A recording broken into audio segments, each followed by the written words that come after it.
that I'm live.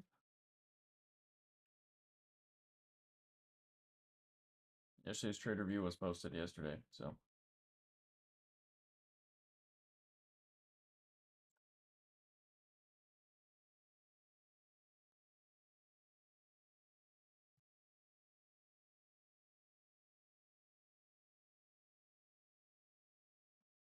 All right, we are fully live. Now I'm checking chat. First time, most of you guys first time. Well, there's a lot more where that came from. Highly recommend you join up on premium and at least study the psychology. If you don't stick around, at least binge watch all the psychology, take notes, do all of those things. You have no chance without it, I promise. But all right, everyone joining up on YouTube, welcome. Good morning, Suri and everyone else. Captain Durag, that's a wicked name, dude. Love that. Captain Durag says, first time I watched that video, and I watched the Mark Douglas videos last night and this morning. Changed my trading life. Yeah, so what are overall your thoughts on the Mark Douglas stuff? What would you say is the most eye-opening with that content, Captain Durag? And that content is kind of the foundation of everything that we do here. So that's it's a pretty big deal. Please type the trade out. Yes, master. I'll do anything you say, master.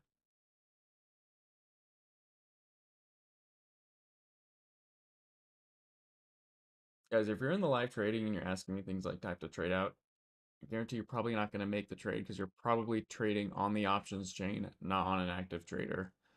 And, yeah. Detached from outcome. Okay, that's awesome. I'm glad you locked in and watched that, Durag. That's awesome. I can't find the Mark Douglas videos anywhere outside of Aurora Premium. That is correct. Aurora is the only place that has those videos. However, you can find them in the website for free. So do that. Someone link them to the website and give them instructions. You just got to log in with the website, save the recordings to your library, and then they're there forever. And you can watch them in that secure place. Lucky, do you want to try on a Chrome browser and let me know if that works? If it doesn't work, I'll fix it for you. But it should work. Dragonoff says, Bryce, I love you. Dragonoff, you're making my tail wag a little too hard before trading, man. Captain Durag says, the more you think you know, the more unsuccessful you will be. Yep. Did you save the notes? The Mark Douglas notes? If you read those notes every day or every few days, it's really good for you. Are we going in with calls or puts? I don't you guys just love free week?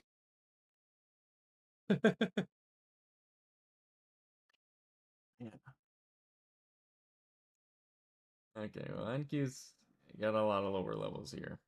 Market's still going up. Is today going to be as profitable as yesterday? Probably not. I assume we don't do the same thing 4 times in a row or 3 times in a row. But ES is obviously a bullish chart. NQ is a possible head and shoulders, but it's more likely to be bullish. We are in pretty heavy supply. Keep that in mind. I'm not going to manually draw it out, but we do have, you know what? We do have all the, yeah, I'm bullish for these pivots to break. These pivots are a pretty big deal on NQ. Actually, a very big deal. Yeah, they're a very big deal. So that's my pre-market bias. We'll see if it plays out. Now, the problem is the pivots are a bit far away. Yeah, they are a bit far away. So I don't know if we're going to go straight up. Hang on, all you YouTube people. I'll zoom into my chart in a second. I got to take this screenshot. There we go.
I just sent out my pre-market analysis on my channel. Y'all can see that. But these three pivots here, I mean, I'll hide supply and demand real quick. These are big.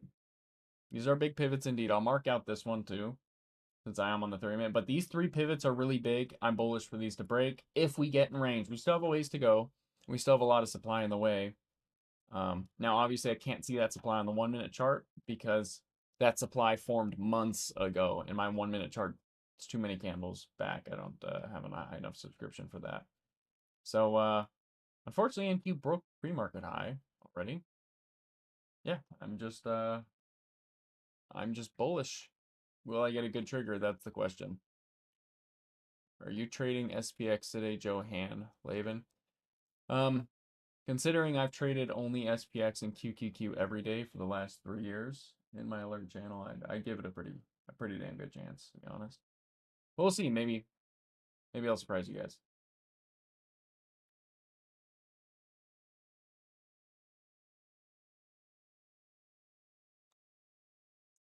And Q's looking pretty bullish going into market open here. I'm bullish for it to take out these pivots. And then I don't really have more pivots until all the way up here. But this is really bright supply. I'm not going to redraw this out on the 1-minute, but we'll just keep in mind that there is heavy supply there.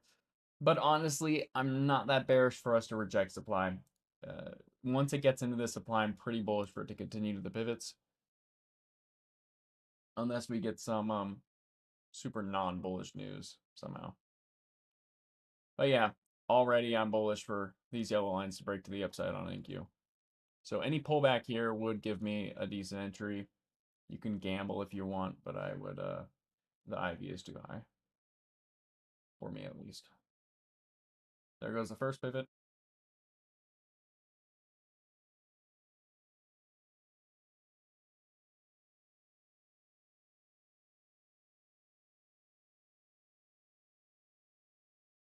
Still bullish on that second pivot to break. It is a fairly good sized pivot on NQ. Yep, there it is. SPX calls look really good here. Much stronger than the Nasdaq. Looks pretty dang solid. I want to see NQ start invalidating this move. It's not bad half-size trade. It's a little early into the day, but it's not a bad gamble. I did fill SPX calls. I filled them at 2.85 half size.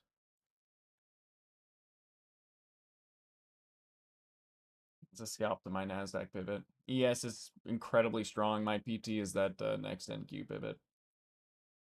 This might. Oh, there we go.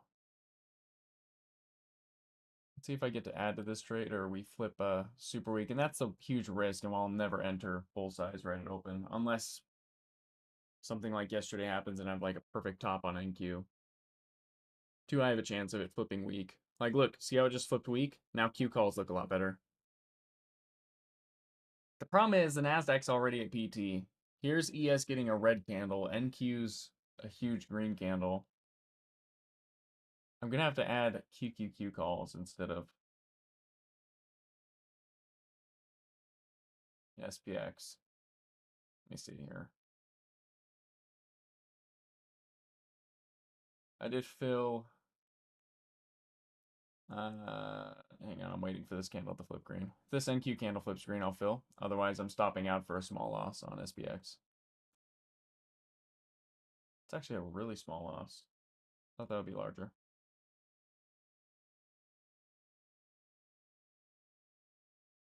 I did stop out on SPX, but I'm preparing to get right back in if we come back up.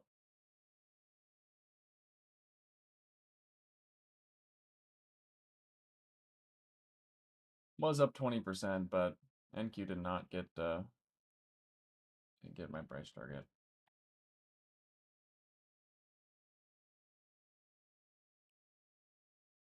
I am watching Q calls very closely. My finger's pretty much on the trigger. Yep, that's good enough.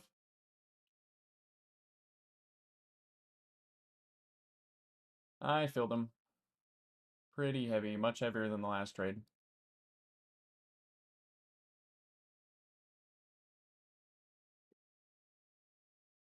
Look at the strength change. Huge. If he has stayed strong, wouldn't have had to stop out of that, but that's all right. QQQ, I just got horribly scammed. What the hell? This is a red candle on the contracts. I was going to take profits at break even. I mean, not break even, PT, but my calls were break even.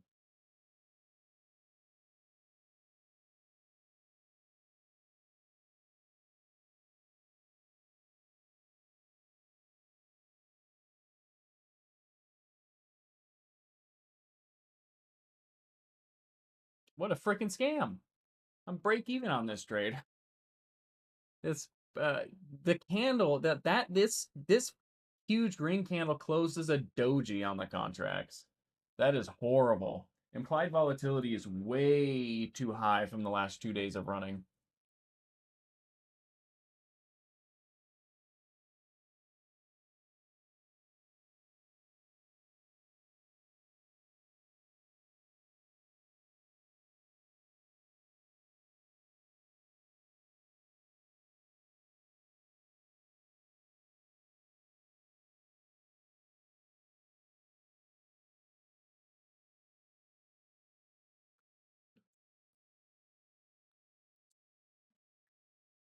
Disgusting.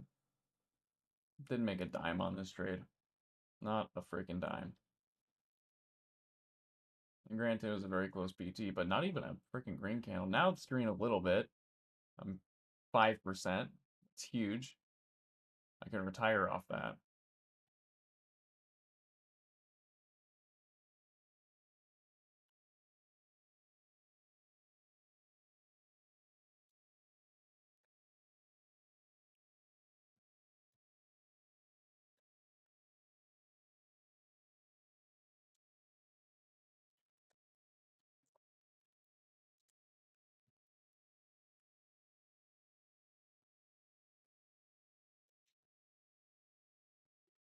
ES is flipping strong. Oh my gosh, the chop is disgusting on calls.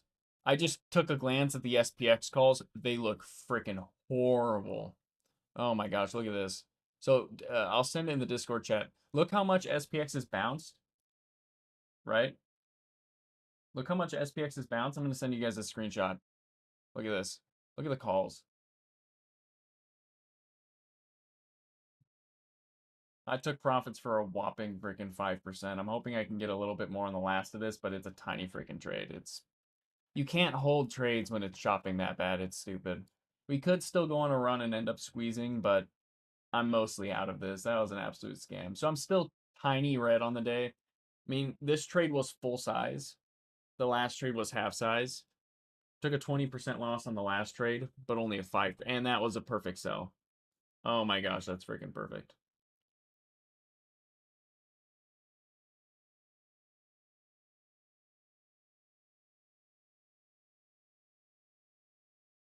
That's great for Q puts. I did fill Q puts for this pivot. I talked about this pivot briefly.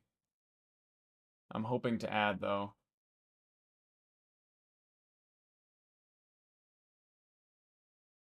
I cannot alert it in my channel, unfortunately. Let's see if I have some time to do it real quick.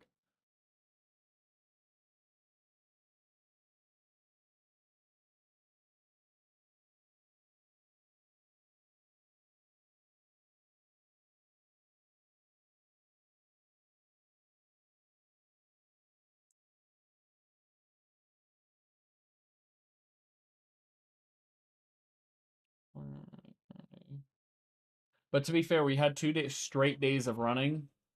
Incredible gains. Wouldn't be surprised if we finally get a morning of horrible chop. Looks like NQ's trying to flip weak because we have demand in the way I'm half size. All right, sorry. NQ's trying to flip strong here in demand. This is a really nice pivot, though. We have a lot of higher lows, producing a pretty nice trend line that very likely to break at the downside. But regardless, this is a trade I have to get into every single time.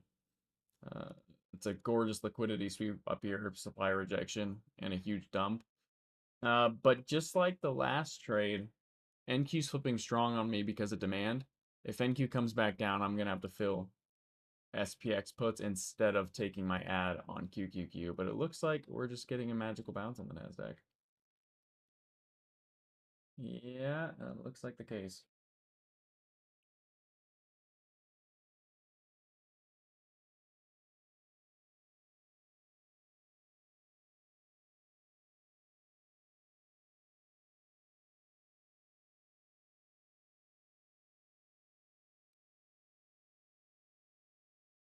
Once the selling week invalidates, I'm out of this trade. Half size. It'll be another small loss. But if we keep chopping, today's just going to be a red day on options.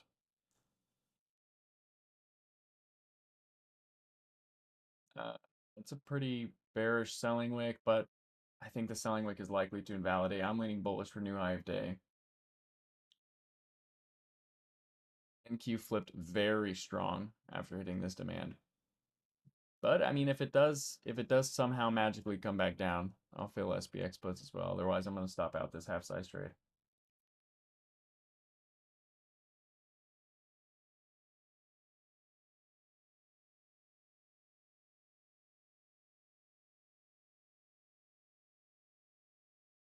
It's a pretty bullish buying wick it's trying to put in.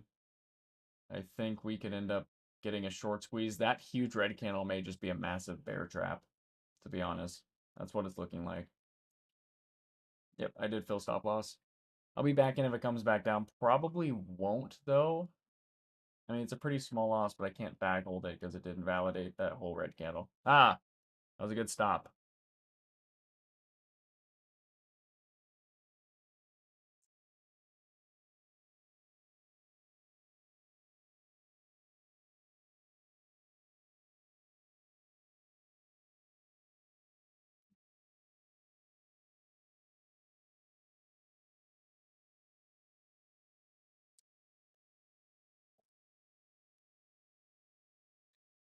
I'm going to have to enter calls here because we're in range of my pivot now.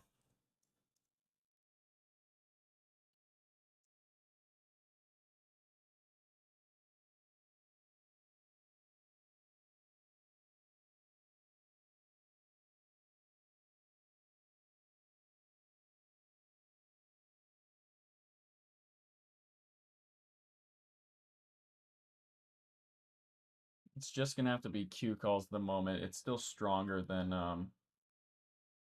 it put in a selling wick. The second the selling wick invalidates, I have to start scaling into Q calls because we're in range of my pre-market analysis. We're still on a pivot, which hurts the likelihood, and we're in supply. Honestly, I might have to take SPX and QQQ. I don't know which is going to end up being stronger, but these are really, really, really nice pivots here. If this selling weight can just start invalidating, it's pretty damn likely to break. Looks like ES is starting to flip stronger with this trade. I'm gonna have to enter both, but I'm gonna have to save room to average down because the calls are so choppy. And for some reason, the SPX calls are only going up. This last red candle's a green. What is going on here? Am I tripping? Okay, these are both bright green candles on the SPX calls. Call premiums. That is extremely bullish. What the heck is going on there? Why is... Or am I tripping? Are my calls frozen? Is Thinkorswim working properly? Well, I'm triggered into Q calls, that's for sure.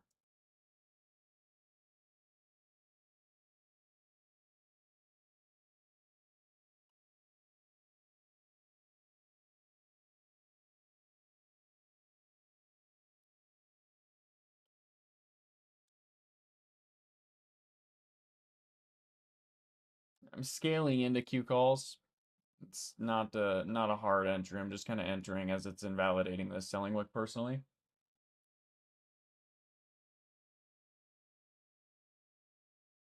What is okay? The SPX calls are acting so freaking weird. What is going on with those?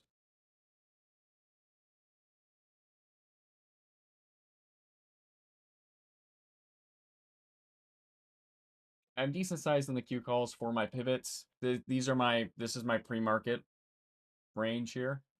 That was a crazy bear trap that happened. That is a lot of shorts to squeeze out of the market.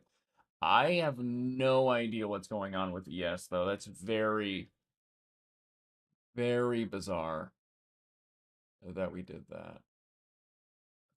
Yeah, because at 641 here, 640. What? Yeah, on this candle, this red candle on SPX was a huge green candle on the call premiums, and so was this. But now it's finally coming back down. So it looks like I made the right decision by just choosing QQQ calls, but I don't know if it's going to be able to get to the pivot. I'm willing to add to this trade. This is a this pivot's a really big deal for me. So I'm pretty decent size. If it clears this pivot, I think that'll flip me green on the day. My losses have been pretty damn small. But if we can get bullish consolidation here, that'll be a great uh, place for me to. That'll be a great opportunity to add. But if we don't sweep any of these pivots and we just chop around all morning, it's gonna have to be a red morning. Because unfortunately, I can't anticipate chopping this after the last 2 days of price action.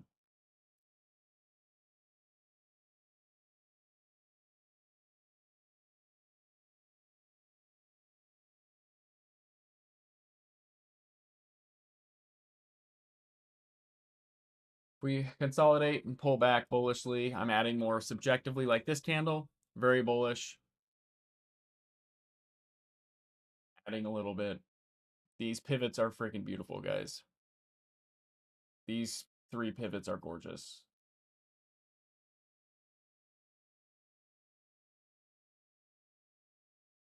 That's a perfect double top. That is very illegal. We're about to hit the first big pivot. There it is. So that's the first take profit point. Only 10% though. These calls are moving like shit today. I think that they're just being IV crushed because the IV is way too high.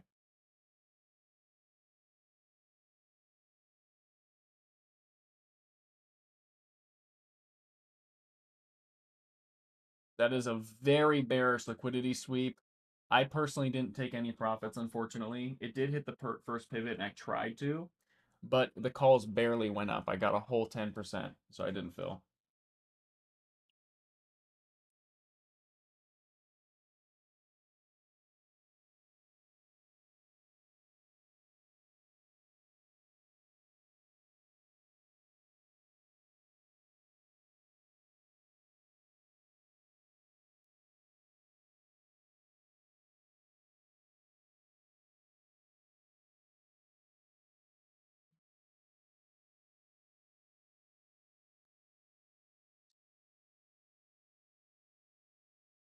Looks like ES wants demand. I think it's going to get there. I'm willing to add a bit more if NQ start invalidates this bearish sweep candle. I don't think there's really any money for me to make today, guys. The calls are chopping to absolute hell.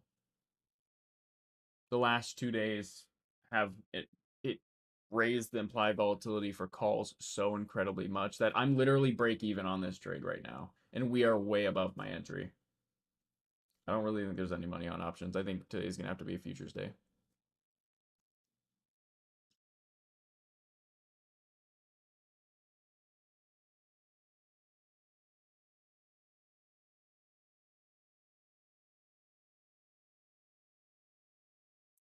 The Godfreaker says you should try something other than index 0 days. They don't alert well and hard to follow. I just don't think you're very good at following. Let me guess. You're not using the active trader. Wild guess, I know. When I put out an alert or enter a trade, you have to type in the ticker, type in the strike, type in the expiration, find the contract, then enter. If you're doing that, don't even try following me. It's a waste of your time. You all should be trading on the active trader if you guys are trading 0 days. You guys should not be using an options chain. But then again, I don't trade for other people. I trade to make a full-time income for myself. So it is horrendously choppy. ES did not make a lower low. I'm bearish for ES to make a lower low, and NQ is also flipping weak here now that it got this bearish liquidity sweep. I'm personally still bullish for all of these pivots to break today at 30.094.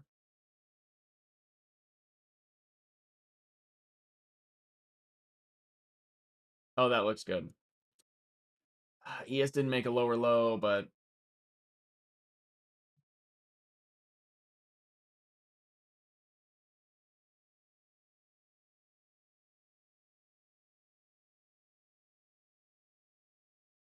The candle's not closing great though. I'm probably gonna pull the trigger on an ad though. The calls are so freaking choppy. Good grief, they are horrendous. Did I really get that bad of a fill initially? No, I didn't. I really didn't.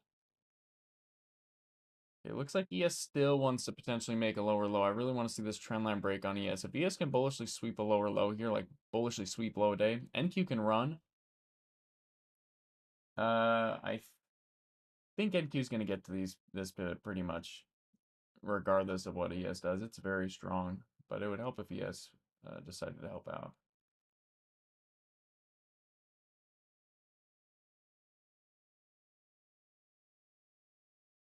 Wish I were trading futures right now though, because these contracts are way too choppy. What are your thoughts on SPY? My left chart is the S&P 500, so I just said my thoughts. I'm bearish for the S&P 500 to sweep low day. However, overall, I'm bullish on NQ to get to this pivot here.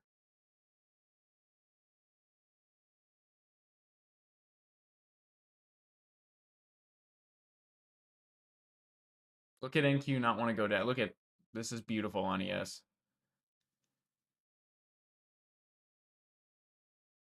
So I want to see a bullish sweep of low of day. If ES can get to demand and bounce, that'd be awesome. I don't even know if NQ is going to let it get all the way down there, though. NQ looks like it's like foaming at the mouth for my pivots. I'm not making anything on these calls. These calls are actually red right now. That's how bad the chop is this morning. That looks like bad news. I think that just wiped out my trade.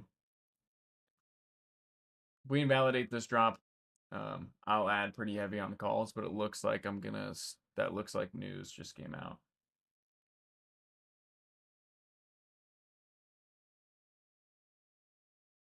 Put in a buying wick, it went away. Trump definitely said something, I think. We did have PMI 5 minutes ago, but that looks like Iran news. Look how much weaker. This is why no matter what, I'll still trade the stronger stock. Because if I were in SPX, my face would be absolutely ripped off.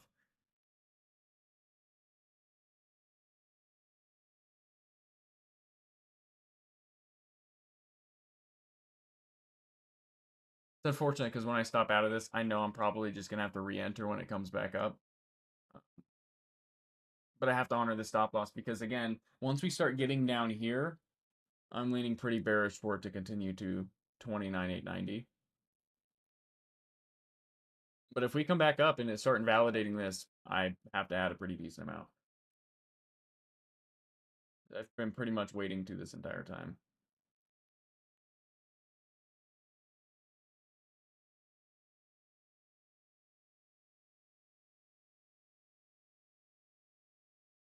I need a little bit more.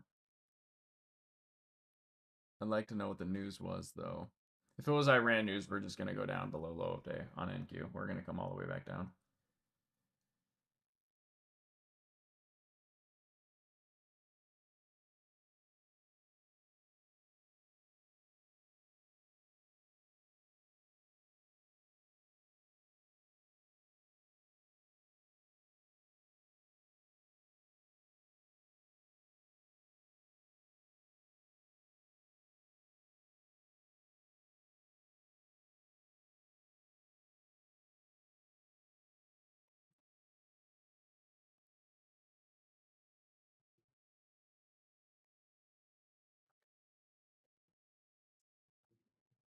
NQ's a lot weaker than ES. Yeah, it's going to have to sweep my stop loss. Still bullish on it to come back up, though. I'll give it one more attempt if it comes back up. ES completely flipped way stronger than the Nasdaq. And I mean, it makes sense because NQ's in heavy supply and swept liquidity. ES just swept buy side. But if NQ looks like it, if NQ can invalidate a majority of this drop, I'll place one final bet on options. And it will also have SPX calls because ES is a decent bit stronger than NQ now. Geez, those SPX calls just dumped from like $3 a contract to 90 cents. Like those got absolutely freaking fried.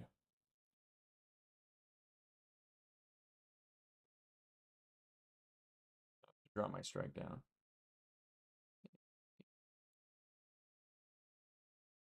Okay. That's pretty damn bullish.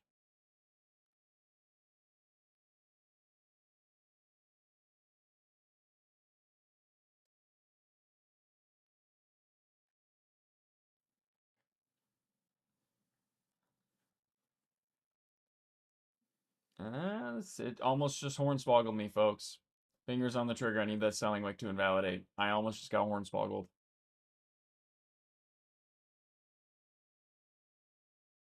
Watching the 7870 calls, but you guys should know that already.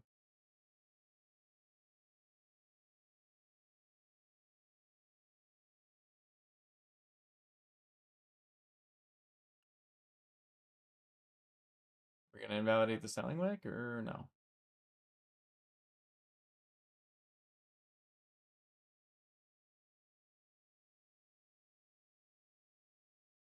I'm so glad I waited for that selling wick. I almost just got freaking hornswoggled. That would have been a huge loss. Nearly stopped out of these Q calls. ES is so much stronger though. I'm still yeah, I believe no matter what, even if I stop out, it'll come right back up at some point within the next 30 minutes. I think it's likely to do it in the first hour. I still really like SPX calls. I just need to be confident that NQ is going to come up. That looks really good there. That looks really freaking good. That is a good candle to place a bet on. I need to see this red candle invalidate though. If this red candle fully invalidates, I'll place my bet and whatever happens, happens.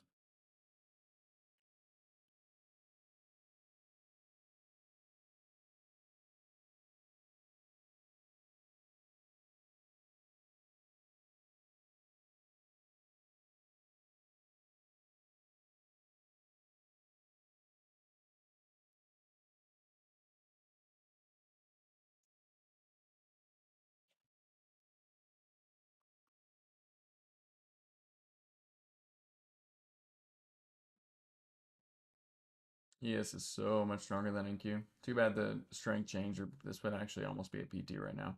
Not that I'd be even profitable at PT.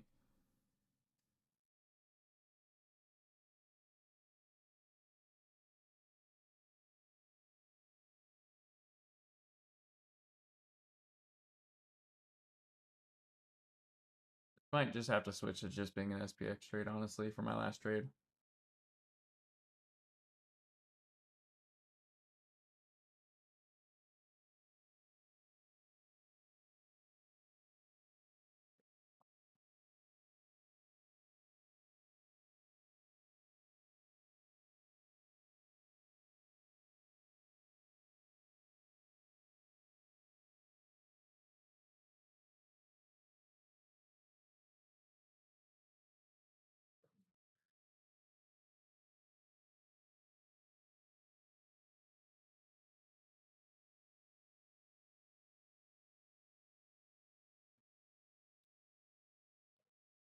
I do really like SPX calls. I just don't know if NQ's gonna. If NQ gets to demand, yes, it's gonna drag back down ES anyways.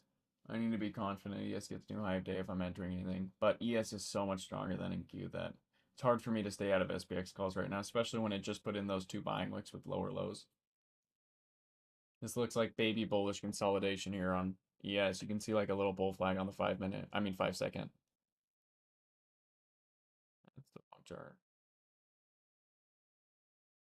There it is.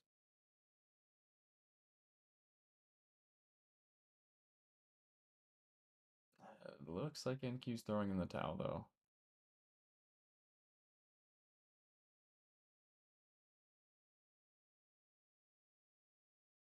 I'm gonna have such a shit average on SPX. I wanted to enter way earlier, but I need NQ. I really need NQ to invalidate that red candle for it to have a chance. I did fill everything, or I am in the process of filling everything. NQ, I'm hesitant with NQ still, but I did. All right, added on QQQ, took my SPX. I hate my average on SPX. Geez, I just got some horrible fills. I filled like 2.7 for a lot of my trade. Anyways, bullish for ES new high of day. It's extremely strong. I'm bullish for this NQ pivot up here, but the problem is the Q calls are super chopped, so I'm about evenly weighted between the trades right now.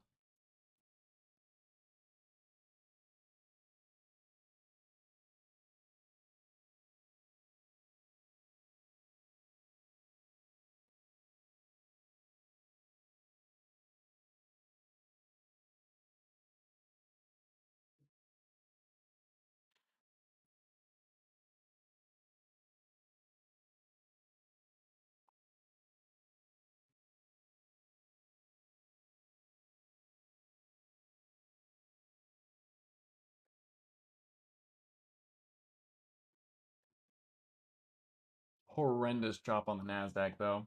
I mean, I entered this trade. It's way better to be doing futures this morning, that's for sure. Unless SPX wants to do me some justice. We'll see if we can get a squeeze on these Q calls. If NQ can get high of day, but I'd be lucky to sell this straight up break even. Or at my initial entry price. Because I entered initially here at 80 cents. They're currently at 55 cents a contract here. Like the chop today is pretty much giving me no opportunity. Even if I'm correct and it does go up. I'm gonna have to get lucky with my average down that it was, in fact, a good average down. And it does continue. Looks like more news just came out, which could be the end of my options trading for red today. Which, I mean, if I lose this trade, today's red day is smaller than yesterday's green day, which is fine. That is definitely 100% more news. Yeah, I may have to get back in if it comes back up. I'm still bullish. We have a perfect trend line on NQ, and he has barely missed high of day. Yeah, today's just a choppy mess, which is kind of due after 2 days of running the way it did.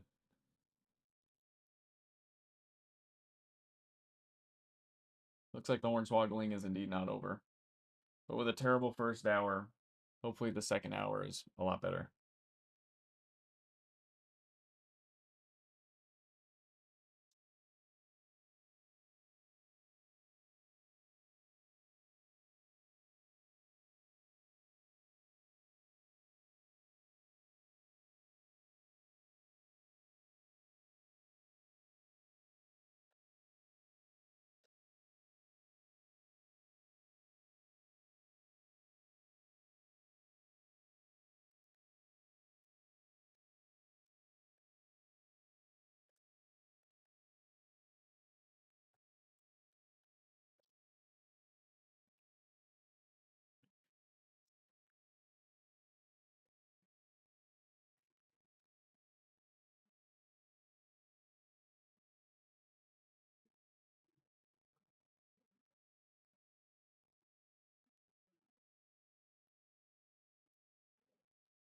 Pretty bullish on it to come right back up, but I did fill my stop loss. I have to.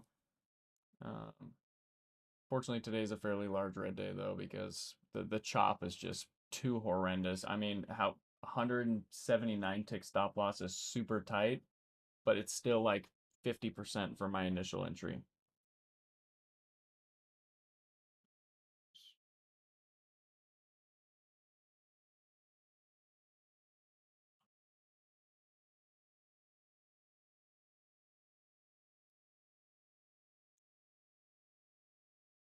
Looks like it's going to get my pivot. I'm not going to chase it to the downside. I'm still, anytime it's in this demand, I'm bearish for this pivot to break on NQ.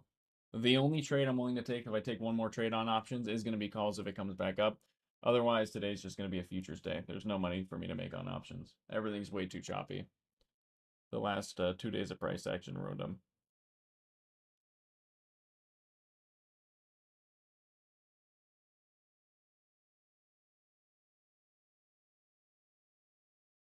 Was that my first red day? Or this is my first red day in...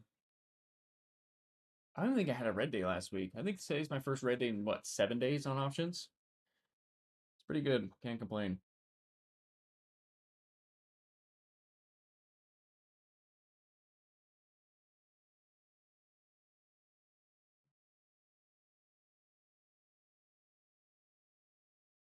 But I'm willing to give it one more chance if we come back up. I'm still extremely bullish for ES high of day. But I'm also kind of leaning bearish for this NQ pivot. I'm a little more bullish for ES high day than I am for the NQ pivot, only because there's 4 demand zones in the way of this. And it really, it really freaking sucks that the calls were so choppy today that I couldn't trim my position here because my order missed.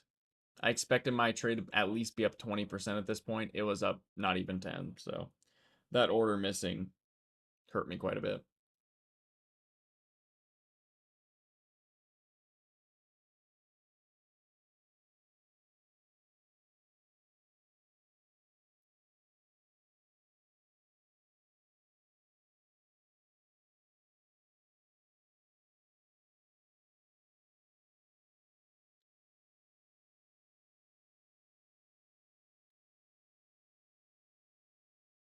All right, 29.90. Pivot.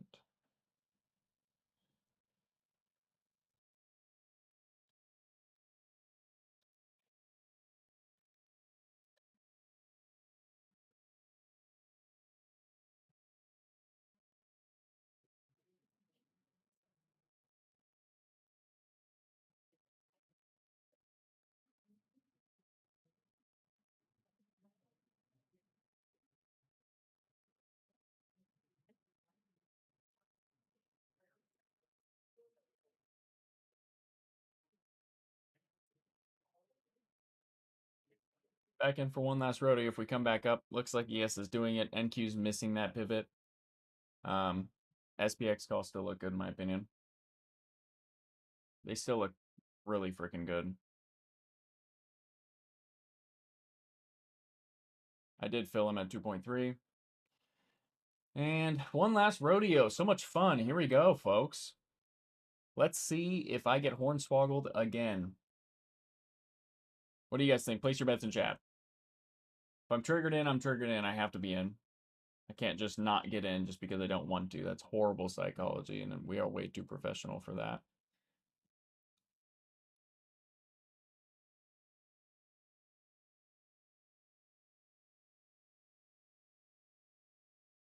I filled SPX. I was about to fill QQQ as well, but it put in that selling wick. I got a pretty damn good fill on SPX, though. It fully validates that selling wick. I'm in NQ as well. I don't like that it missed this pivot, though. I really hate that.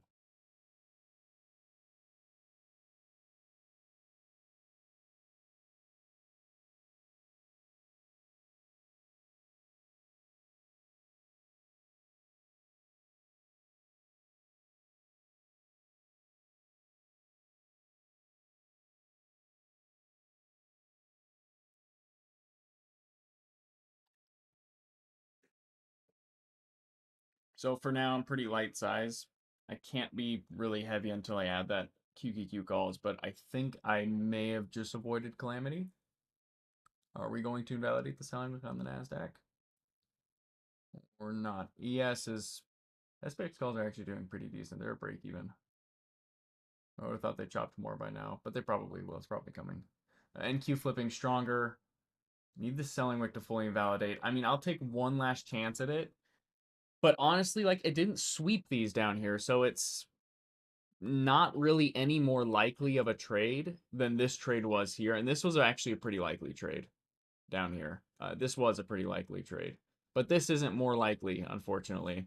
And ES is compressing, so I'm only in SPX Lite because it was stronger. NQ's a lot stronger now. Let's see if NQ invalidates the selling. I don't know, though. Does ES... I'm very bullish for ES high of day at some point. I don't know if it wants it right this second because we are compressing at the moment.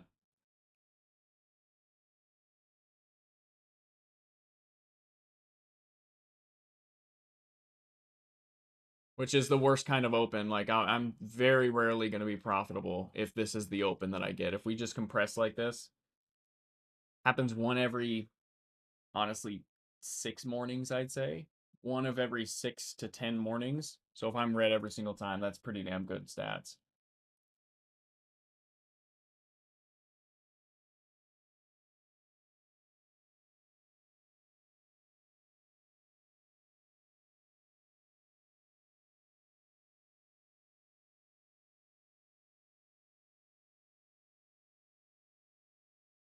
we just gonna put in another selling wick on NQ, or are we gonna bullishly invalidate? So my finger is on the trigger.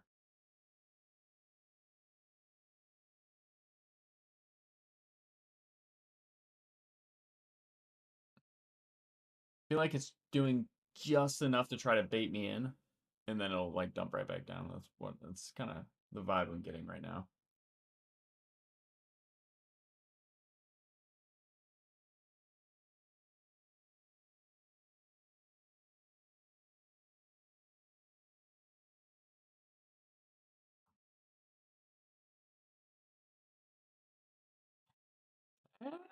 That's pretty good. I filled it. Final attempt. Final attempt. Not giving this damn pivot another attempt on options today. It'll have to be on futures. Ew, put in a selling wick right after enter. I'd wait for that selling wick to invalidate.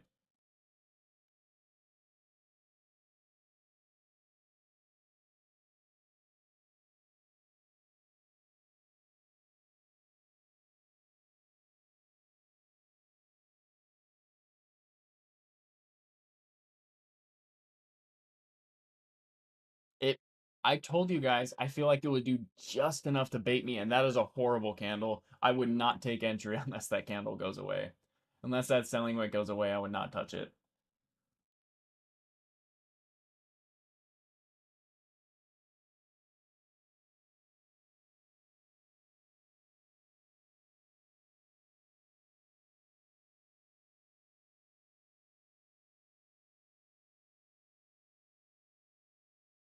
I knew it. I knew it. You can just feel it on the days like today. It's just like no matter what, you're just, at least for my strategy, you're just gonna lose. I freaking knew it, dirty bastard. I tried delaying it. I freaking delayed entry for a while, and I even got a good fill at the beginning of this candle. It's unfortunate I put in the buying wick or selling wick.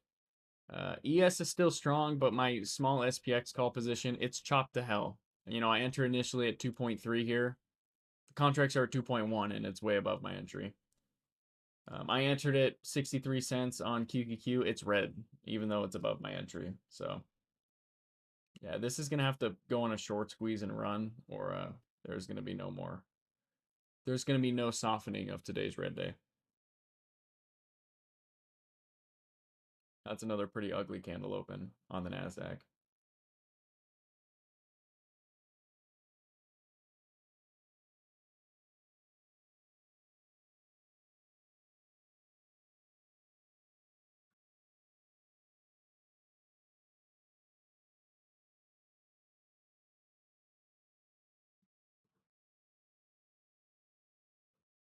Now, if this were to squeeze above my trend line, I'd add and be pretty heavy in calls. But um, there's still, while it's still in this ES compression, it's still a little too likely to stop me out. So I'm just in both of these a little bit, roughly half size on each, a little bit more than a full size trade. But I freaking hate playing the which way are we gonna break out game at market open, because that's what game we're playing on ES right now. Now, NQ would be very likely. This is a descending broadening wedge, which is an extremely bullish pattern on NQ, so it would be very likely to break to the upside. However, look how many higher lows we have on NQ. This is just such a big issue for me. Like, the pool of liquidity here is massive, which is a huge magnet for price action. So even though it's a really bullish pattern, we have a lot of lower lows, you know, on the way down. Um, all of these higher lows down here are very attractive. NQ may need to sweep this before it has any chance of getting up here, or vice versa. You know, if somehow, some way, bulls grab their balls and cause a short squeeze to here, it's probably going to come right back down to here. So I think no matter what, it's pretty likely that both pivots end up sweeping today. Just doesn't look like it wants to do it in the first hour.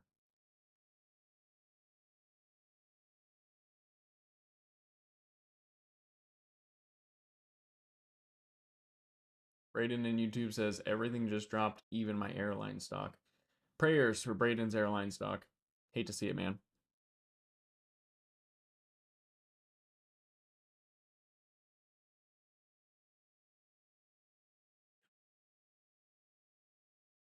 NQ could be putting in a janky inverse head and shoulders, but honestly, today's price action's horrendous. I'm not, my expectations have drastically, like, exponentially gone downwards ever since market open. What's really unfortunate though, like genuinely, is I don't think I can take this long trade. I don't, because my future strategy is very mechanical.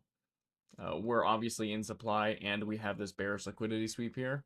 I don't think I can even get triggered into this trade on futures unless we get a bullish liquidity sweep. We have to get a bullish liquidity sweep down here in order to get triggered in because I don't have a sweep anywhere. Not on a major enough pivot. And ES has not really gone under my entry once, but the calls are still red. That's why you have to enter light size while it's chopping, even if you're strongly anticipating a breakout.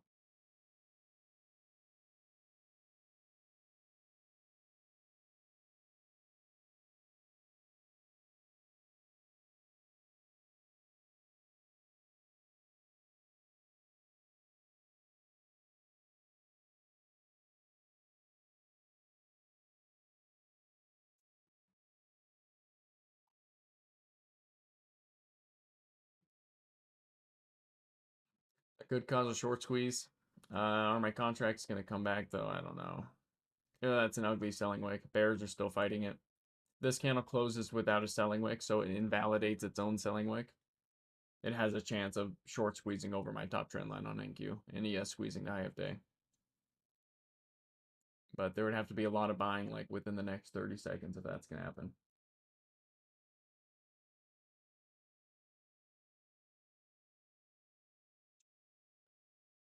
No, that's not enough buying.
Yeah, no, this is freaking terrible. It's finally due though for a business expense day on options. Looks like I finally got it. It could still maybe break to the upside, but honestly, like these SPX calls haven't seen 1 second of profit, and we have only been in. It's only been above my entry this whole time. So even if it breaks to the upside, I'd be lucky to make 10%. It looks pretty bad. There's no money for me to make this morning on options. But if you don't pay your expenses, your business goes out of your business goes out of business. But let me see what my last red day was. Give me a second. Uh,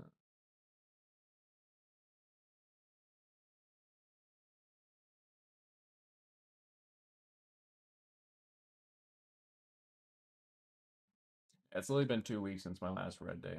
So, especially after the last 2 days, with both days clearing, like multiple trades clearing 200%, was very due, unfortunately. This is crazy chop, though. Like, this is like textbook.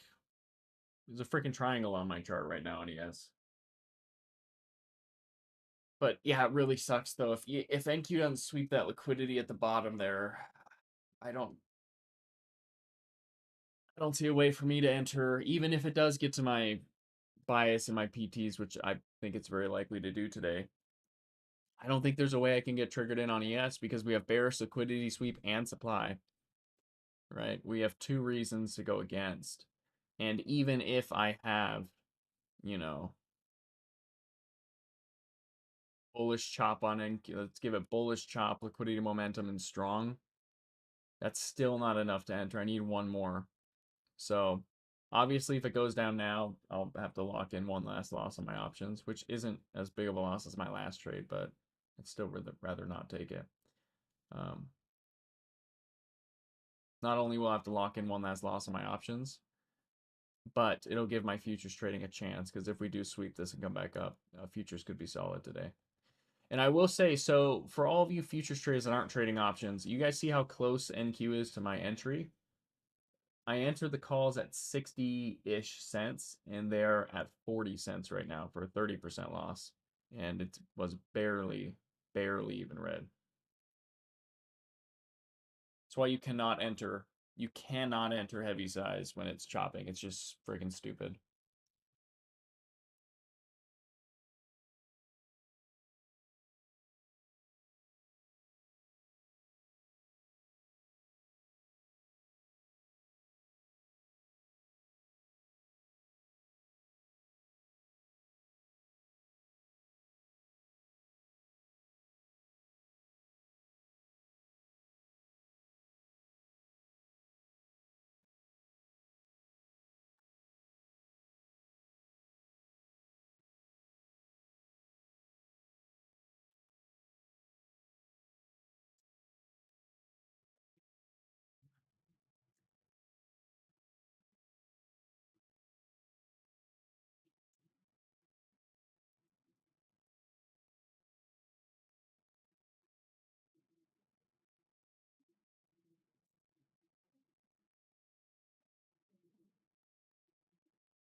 Second the buying wick invalidates, I'm out. My finger's literally on the trigger, but there could be a chance it comes back up. It did get a volume spike, and this candle did open bullish, but I'm expecting to stop out right now.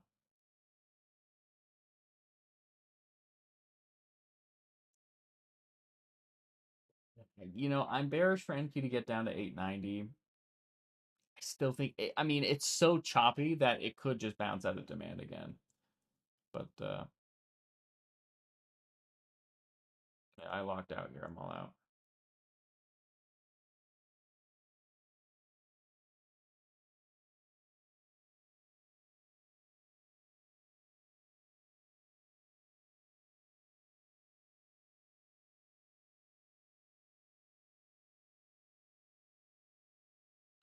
Really hope we can sweep a lower low on NQ. If we don't, I'm fried today because I'm not going to even, I'm going to have to sit in the chair in the corner of the room and watch it get to PT without me.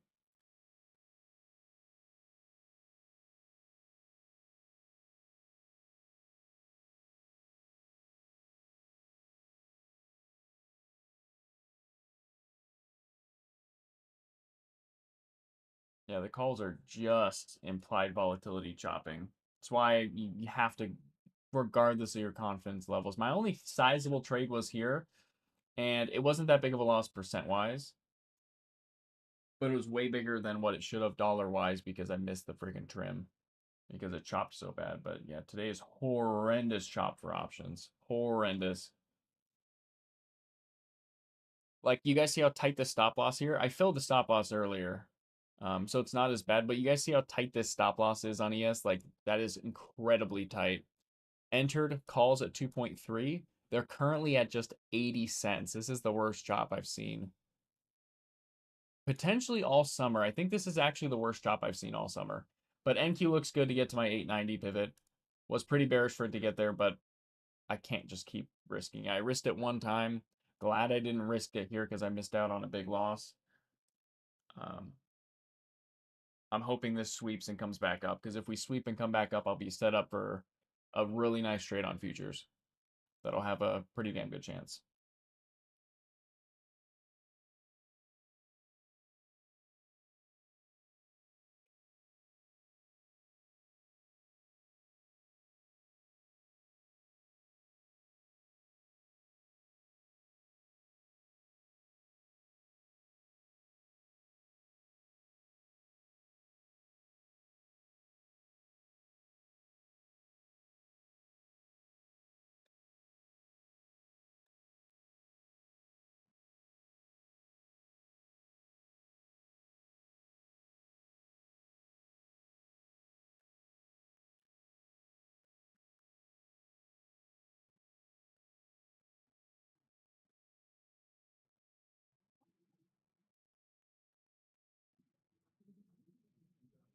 Okay, if we shoot up right now, I'm gonna be pretty pissed because I'm done. I can't I'm unwilling to risk anymore.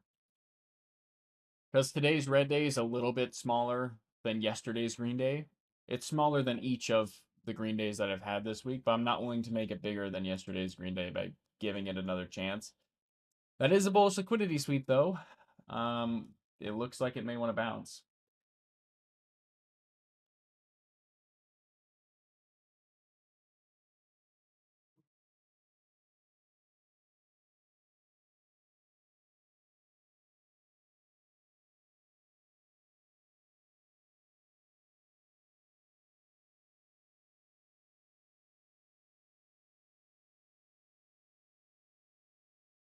If he shoots up right now, in between options and futures, I'm gonna be freaking pissed. That's the worst. When you're very confident in your TA and you just barely miss it. ES looks pretty good. You're not gonna make any money on calls even if this does go up unless you just entered. Because the calls are horrendously chopping. I mean, I entered these calls, I'm out now, but I entered these calls initially at 2.3 here.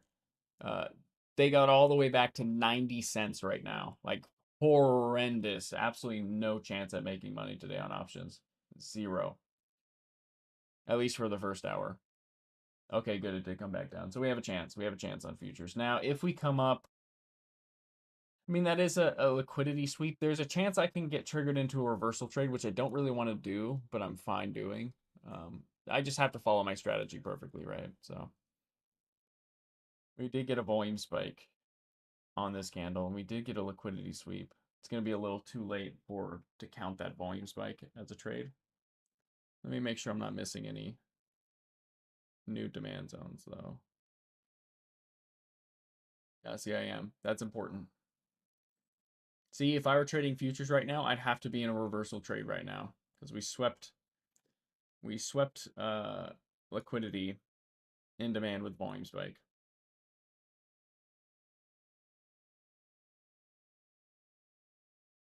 Now, these pivots themselves are a little gray area. They're not huge, but there's just a lot of them. So, like, both of these pivots here, I think combined count as a liquidity sweep keyword. Now, if we come back up, I have two reasons why I can't enter longs. You have supply right here, which again, you can't see on the 1 minute, and a liquidity sweep. And, well, if we come back up, we'll have liquidity sweep. Jeez, look at this 5 minute chart. Freaking disgusting. I'm gonna throw up. Disgraceful. Okay, we have this 4 hour demand, which isn't showing for me for some reason. Oh no, now it is.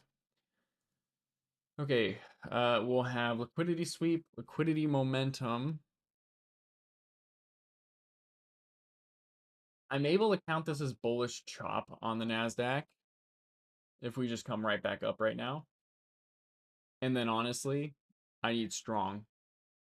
And that's if we come back up. So whichever is stronger. I don't know which is stronger at the moment. ES has been stronger, but it also hasn't really bounced nearly as much as NQ has. So that's what I'm looking for.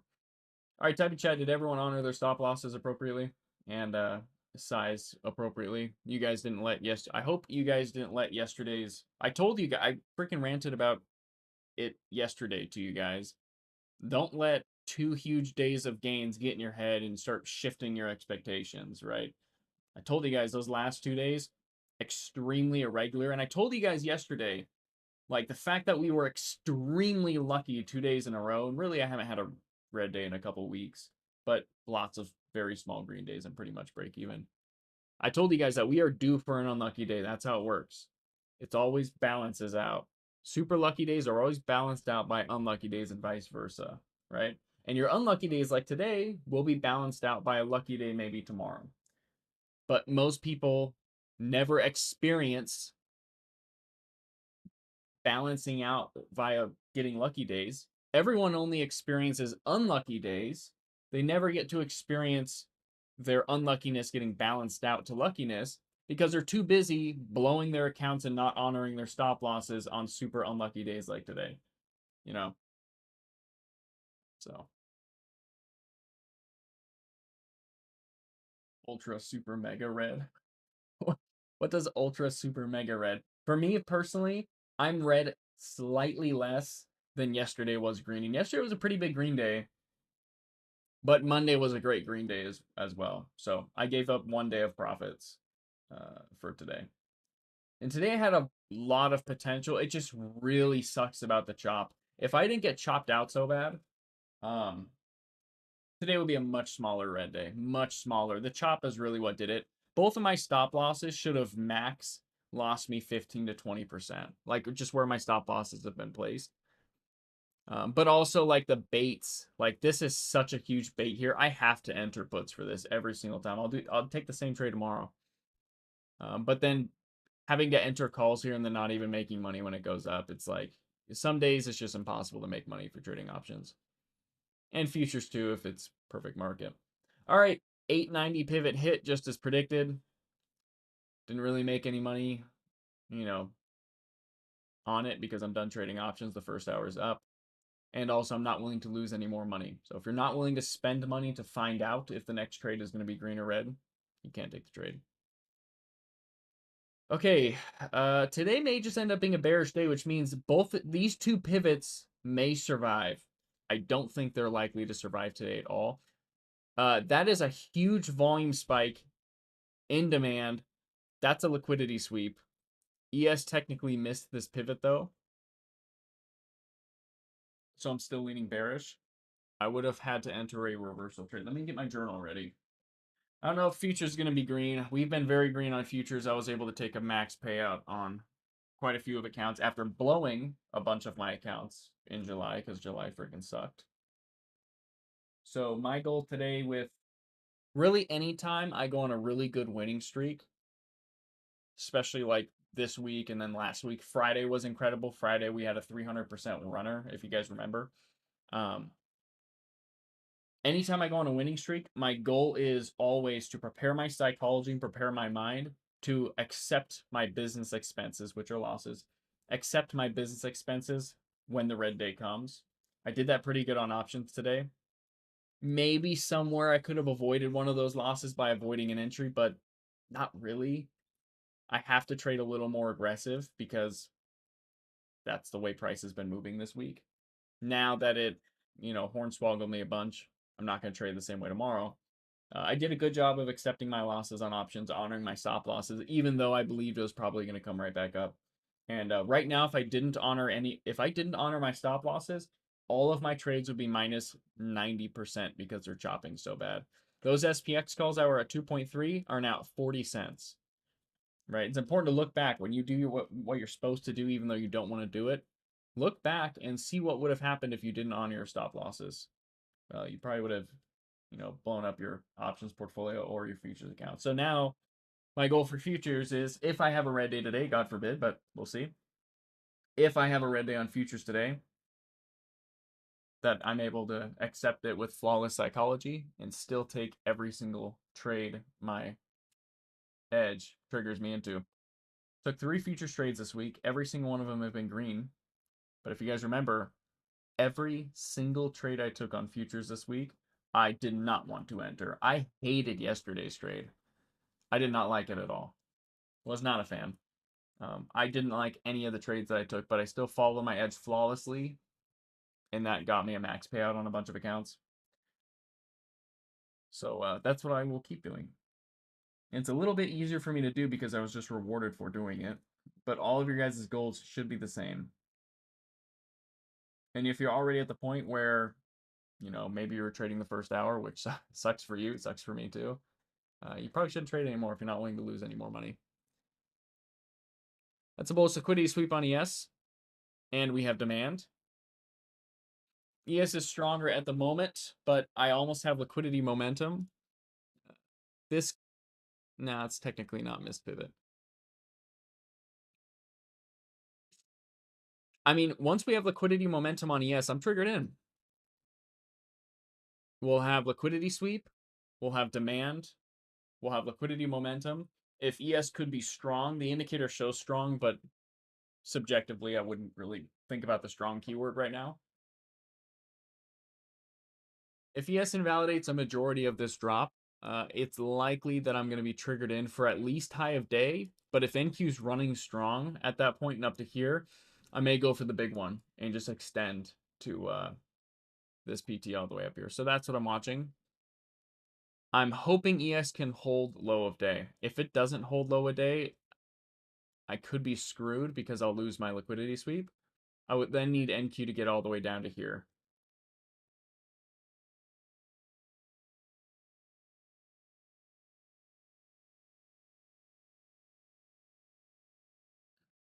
Ryan says, whenever you hate a trade but you know you need to take it, it always works. I wouldn't say always, but lately the odds have been pretty dang good. Okay, what about the rest of you guys? Did you guys honor stop losses and want to? Tony says, I did not honor my stop loss either. Yeah, that's why we're so big on psychology, because most people are incapable of honoring stop losses. Most people are incapable of being able to honor their stop losses on their fourth red trade in a row, like I did today. I had 4 red. Today was pretty much just 0 and 4. Would have been at least one little green trade if my freaking trim filled. But most people are fully incapable of doing that. It's unlikely that you lose 4 trades in a row regardless of how you trade, but it is statistically guaranteed to happen at least once every few weeks. You're going to have 0 and 4. It's been a few weeks since I've been 0 and 4. I don't even know if I've been 0 and 4 in the last month and a half. But it's statistically guaranteed to happen at some point, and if you always never honor your stop losses when you go 0 and 3 or 0 and 4, you're statistically guaranteed to blow up your options portfolio once every couple of months at least. And you can't be profitable if that's happening.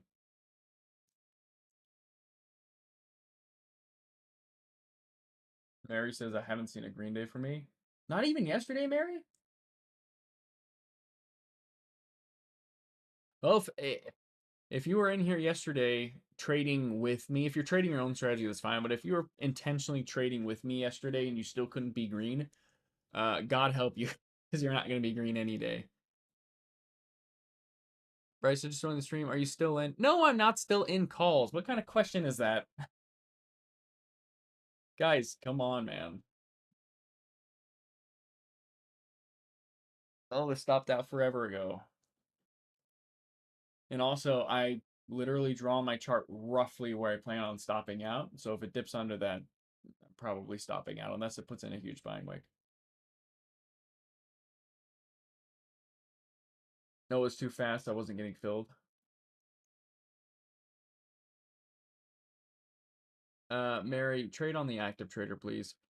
Everyone, can someone in this server remind me to ping, like Dev maybe, or one of the mods? Can you guys remind me to send my options tutorial in my alert channel so all these other people in servers can actually set themselves up for success, because everyone's still using the options chain to try to trade, and you have literally no hope if you're doing that. But pretty much everyone does. So I posted it in the YouTube channel yesterday. I'll repost it in the thing tomorrow. Starlight said, I think Friday is going to be a good day. V says someone bought QQQ calls for Friday. Starlight Coke, are you in black box stocks? Is that who you're talking about? What do you mean V? Who's V?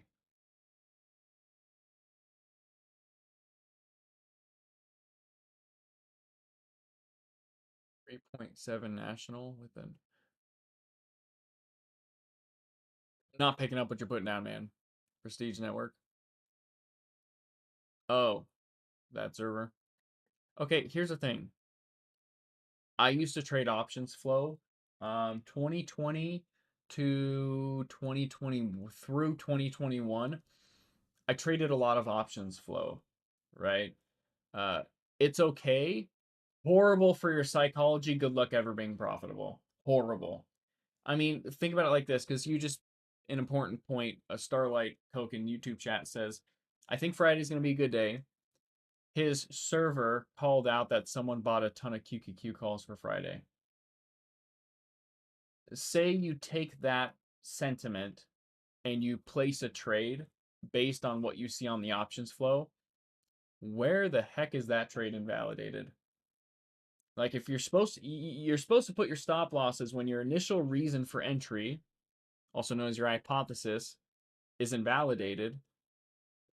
Where is that hypothesis invalidated? And that's my biggest issue with options flow and things like that. It's like, where am I wrong? Especially if it's a swing trade. If I see massive call sweeps right now and I enter calls, when do I sell? I can say, okay, well, if QQQ drops another $2, I'll sell. Okay. But what if you keep seeing call sweeps all the way down, which you probably will? Good luck ever selling that trade. And pretty quickly, you're going to enter mind freeze, and you're not going to sell that trade until the pain of losing one more dollar exceeds the pain of being wrong. And as Mark Douglas says, you should not experience any pain selling a losing trade. You can, if you experience pain selling a losing trade, you you can't. It doesn't work. Your trading won't work. You can't do that.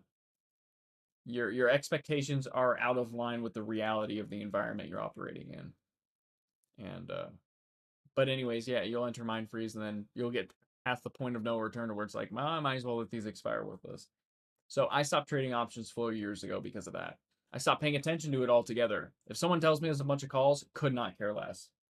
If someone tells me, and even though I've missed out on a bunch of money by not taking other people in my personal life's, trades, they'll tell me this company is going to go up for earnings or whatever. If someone tells me, like TSM, for example, really bullish on this earnings, blah, blah, blah, so on and so forth, I'm not taking it. If it came from someone else and it's not my own trade, my own hypothesis, I'm not taking it because I don't know where that hypothesis is invalidated. Like if I tell you guys right now, buy Apple, buy Apple calls for a 2 week out expiration, you guys aren't going to know when to sell. It's not even your own hypothesis. When is it invalidated? Well, because I told you what to do, and that's the entire hypothesis. Well, then it wouldn't be invalidated until I told you to stop out. And most analysts don't even tell you when they stop out. They just honor the next trade. But me, I always draw it on my chart and tell you exactly why I'm getting in, because if you know why I'm getting in, you know that, okay, if Bryce is getting in calls here, if Bryce is getting in calls here because the main trigger, there's a bunch of reasons, but the main trigger is it invalidated a majority of this drop. When do you think I'm stopping out? When the move that triggered me into calls invalidates. So right here, it's pretty basic, right? It allows you guys to trade alongside me rather than behind me, and that's why you'll never make money long term following alerts, because most people don't pick up on that. And most analysts, it's impossible to trade alongside because they don't have any TA or any ideas shared behind their trades. So you're trading behind someone that's not already, a losing formula in itself, but none of your hypotheses are your own. So when they're invalidated, you have no idea, and you're stuck holding the bag until someone comes over and holds your hand and clicks the sell button for you by telling you when to stop out. It's terrible. Don't do it.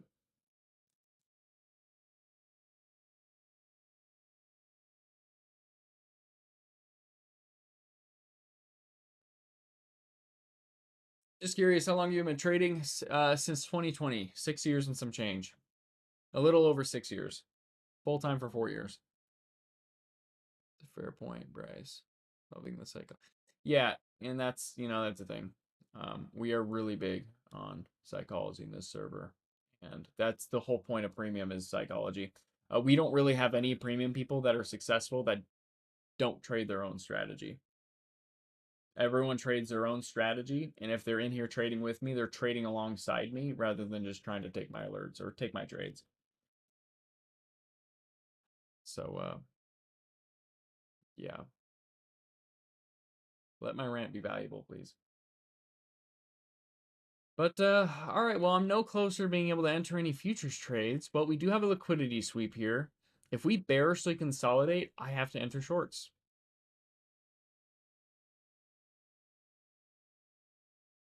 At least I'll be triggered into shorts. We do have some... Wait, is this a... Hang on, what do we have here? That's a little pivot. Thought it was a perfect bottom for a second. Got excited. Okay, so we have a liquidity sweep up here. We have a new trend. If we bearishly consolidate, I have to enter. I don't see one defined as weak. So right now it's 2-1. I have liquidity sweep up here, trend against demand. If we bounce here, so I'm actually hoping it bounces. I think this is probably just going to drop. We're due for, in my mind, we're kind of due for a drop. Yes, I'm very bullish for these pivots, but that's only when we're in range, right? So if we get up here, I'm bullish for them. Unfortunately, we only got one. But anyways, I'm hoping we bounce because if we bounce and at least one of these puts in bearish consolidation, I can enter a pretty okay futures trade. It's valid. Wealth Forge Uncut says, what do you recommend trading for someone who can't trade New York market open? Well, I recommend all you guys trade futures instead of options. Options is financially stupid to someone who's still learning how to trade. If you're learning how to trade and you don't already got it yet, you're not already profitable, trade futures. I don't know what you're doing. And if you can't trade the New York market open, I mean, my future strategy, I only trade the second and third hour. So it depends what you define as New York open. Is that the entire US day? If you can't trade at all the US day, I would trade, yeah, Asia. Asia's, we actually have a lot of people printing on Asia lately in the server. Statistically, though, it's not as good. It's been going on a hot streak over the last month and some change, but just during the Iran stuff, Asia's been pretty good.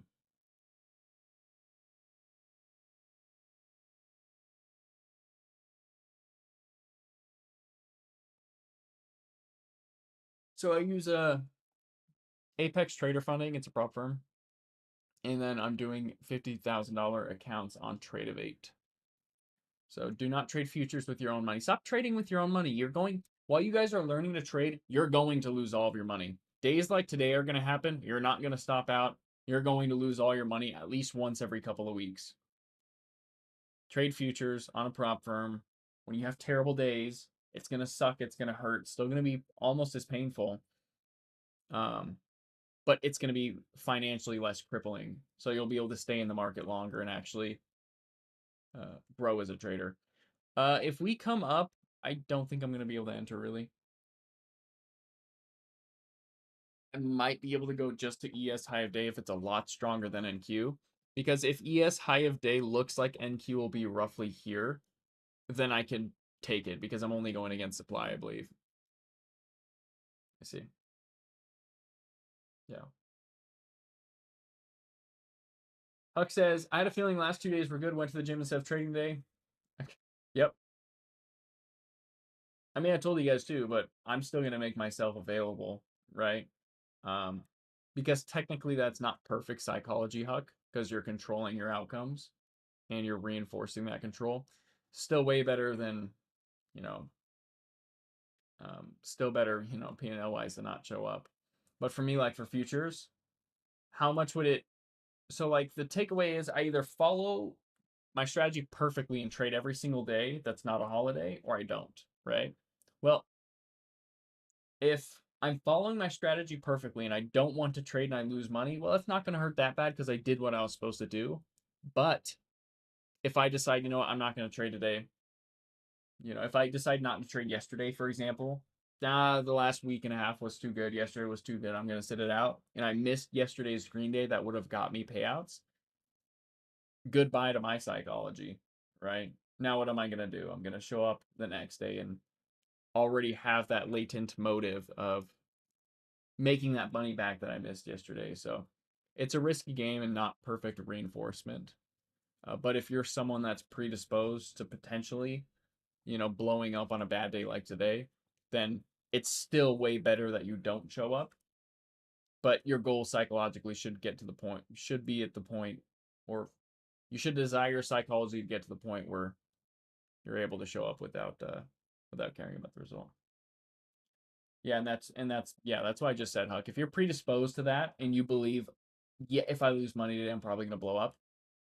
Don't trade, because you can't trade regardless. If you don't have perfect psychology, you can't trade. That overrides everything. But you need to get to the point where you can trade every single day. And that happens. Type in chat. How can that happen? How can you get to that point where you'll be able to do something like that? Because if you can't trade with perfect psychology, you're not allowed to trade unless you have perfect psychology, but you're afraid of trading, so you sit out most days. How can you get to the point to where you can trade every single day and get to the point where it's psychologically flawless? Yeah, TCG says data. Yeah, Divinity says confidence through paper. Yeah, so every time like for me, for example, I don't wait to pay myself out at the moment because the summer's been so terrible. It's like, for example, if your futures and you're debating on whether to pay yourself out right when you have the opportunity to, let's just say $500, which is the minimum payout on Apex. It's your first payout in months or ever. You can pay yourself out right now, or according to your data, you should probably keep trading until the max payout because it's likely to get there. Which would I tell you to do? I'd tell you to take the payout right away. I would tell you to take the payout right away, sync the account no matter what, always take the payout. Because which is going to hurt your psychology worse? You deciding, you know what, I'm going to build a buffer and continue to grow the account so I can get a bigger payout. What's going to happen your next red day? What happens if your next red trade was red? All of that panic and fear from making a bad decision will start rushing in, and you're going to start revenge trading and you're going to blow the account, right? Whereas if the account blows up anyways, let's just say it barely blew up and it would have came back up. Well, do you really think you'd be able to sit through your account going all the way from being able to be paid out to then going all the way to only a couple $100 in drawdown and then you having good enough psychology to bring it all the way back up? Probably not, right? So I tell you to do is take every single payout right away and then just document what would have happened if you didn't for the next week. And once you've done that 3 or 4 times over and your data on your paper says, you know what, if you waited to build a bigger buffer to this dollar amount every single time for the last 4 times in a row, you would have made more money. And as a result of that data, you end up doing that. Hang on, this is tough for bearish consolidation here. It is a bear flag on ES. Uh, yeah, it's enough of a bear flag for me to enter. I did feel it. It's tough, but we do have bearish consolidation is below a pivot. I have liquidity sweep on NQ. I have everything I need. P2 would be the NQ pivot. It's not weaker than NQ. It's slightly weaker than NQ, but not much. This trade's a bit gray area. I'm not a huge fan of it. Nor did I get a good fill, I guess. But I told you guys if I get bearish consolidation, I have to. And well, this trade is a bearish consolidation. That's a 1-to-1 risk to award. We'll see if I put a PT closer than that. I'm thinking minimum PT will be this pivot on NQ, which for me is just gonna have to be the 1-to-1 risk to award. That's the minimum I can go. So hopefully we keep dropping, but it's tough because what's my definition of bearish consolidation? Well, it cannot invalidate 50% of the move. It didn't. Good. But then 2 defined oscillations. Well, they're not very defined. ES is a little more defined than NQ. I don't think it's terrible. I think it's close enough. If this trade stops out, I think I followed my edge. It's close. I have an excuse to say that's not bearish consolidation, but realistically, if I saw that bear flag in my back testing, I would take the trade regardless. And if it stopped out, I write down maybe I could have avoided that. But if I didn't take that trade in my back testing and it played out, I would go back and add it because I'm like, what am I doing? That's stupid. I should have taken it. So We'll see. I don't really want to enter in this super heavy demand, but it's good enough to trigger me in. Give me a second while I document this.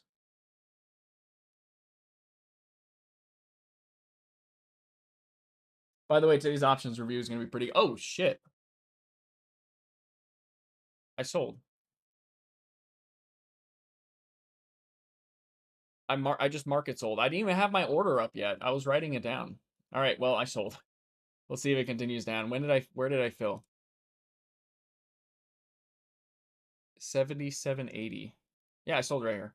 Okay, that's a fine exit. It might continue down, but that's a big NQ pivot for me. And it got a volume spike and a buying wick. All right, my mood's a little better. How about your guys'? Type in chat.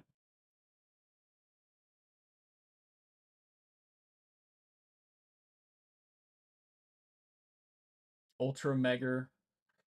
Divini says ultra mega super break even. That's a bad. Controls is green. Well, yeah, I'm jealous. I mean, then again, my futures is green, so we'll see. Okay, we have a volume spike and a liquidity sweep in demand. I need this to come out of demand more, and I have to take a reversal trade. It is a little strong on this candle. Strong on liquidity sweep is gray area for me. So I don't know whether to include the indicator or not, or just include the candles since the sweep. I don't know. But what I do know is one candle really isn't enough to sweep, but I may have to get into a reversal trade. I really don't want to get into a reversal trade. I thought the last trade had decent odds. I do not want to get into a reversal trade. We went up so much the last 2 days. Those pivots were so nice. The fact that we didn't get those pivots, I'm not really feeling the bulls case. But if I were to enter a reversal trade,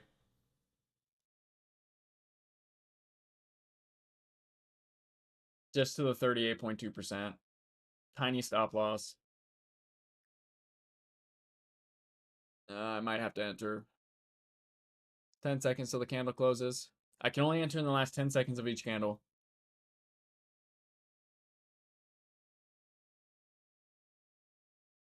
Nope, can't enter on that candle. Now I have a full another 50 seconds before I have to make a decision. That's what's also nice about only when you're trading futures, only entering in the last 10 seconds is I can relax for 40. I don't have to look at it closely right now because I know I can't enter for at least another 30 seconds. All right, give me a minute while I catch up on documenting that last trade. That happened way too fast.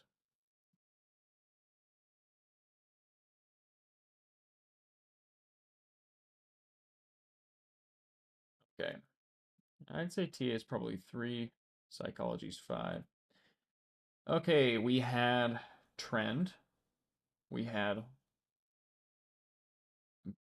bearish consolidation, and we had other liquidity sweep, NQ liquidity, bearish liquidity sweep at high of day, going against only demand 3 to 1.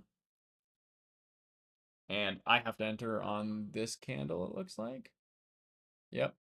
I entered. I don't want to. It's probably going to stop out, but that is a reversal trade. NQ is certainly strong, so. I did fill it. PT's freaking 38.2%, which is forever away. I mean, realistically, if you go 38.2%, you might as well extend it to here, but I'm not doing that. 8, 9, wait. Was that 897.25? That's at 38.2%. 897.25.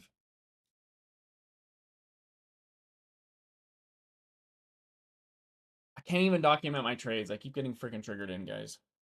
What the heck is going on here? All right, let me document my exit on that last one. 77.80 at 753.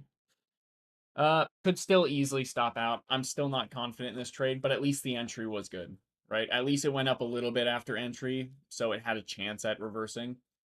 I will say though, taking the PT all the way to supply is not bad at all. That's really not bad. Supply just formed. I really like supply to demand to supply. If it starts exploding towards my PT, I may just do it. But then again, I really want to be conservative though. We're in a downtrend. We went up. Yeah, I'm probably just going to stick with the 30. I don't expect it to even get there. I'm expecting to stop out. But if it does get there, I'm just going to honor this PT. last trade was. My stop loss is here. It's not, yeah, 1.8 risk to reward for a reversal trade is not terrible. So it's definitely a smaller loss than the first trade was a win. But ES looks like it needs low of day. NQ strong, which is nice, but unfortunately ES wants to break this demand, and that'll pull NQ to my stop loss easily.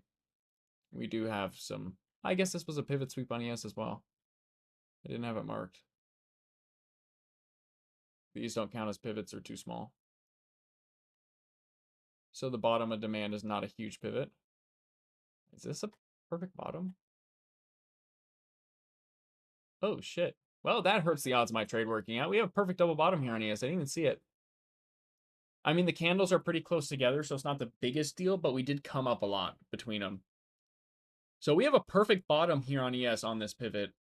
That could break today very easily. We've already used up most of this demand, so if it comes back into demand, it's probably just going to break.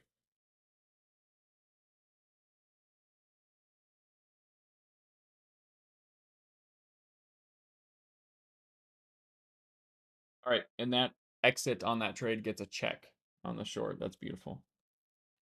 I got to start documenting this one.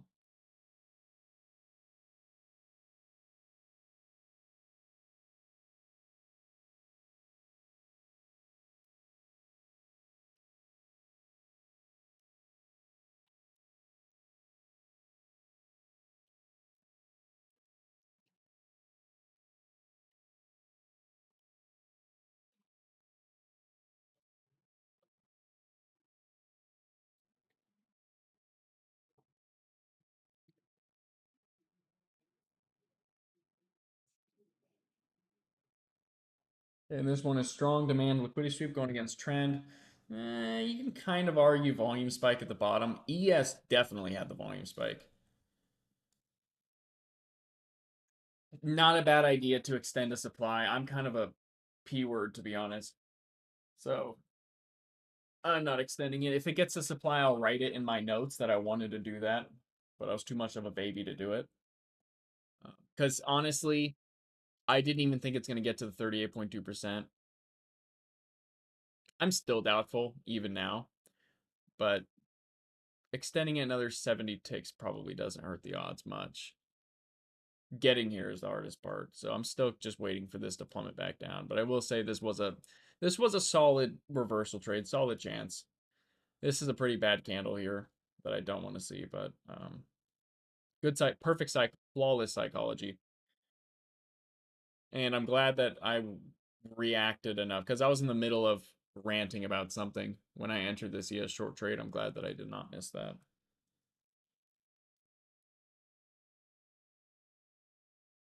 Control says I don't believe in this bounce. Yeah, I don't either.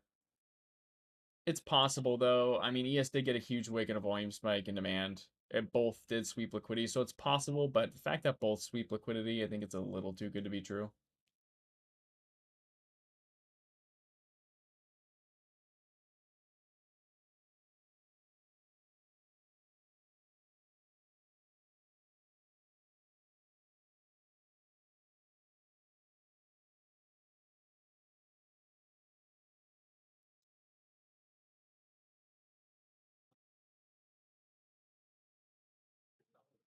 Very happy with that exit on ES though. I didn't even have my PT set up, and I got a little bit more. I got a little bit more than that. Got 1.11 restore instead of 1.0.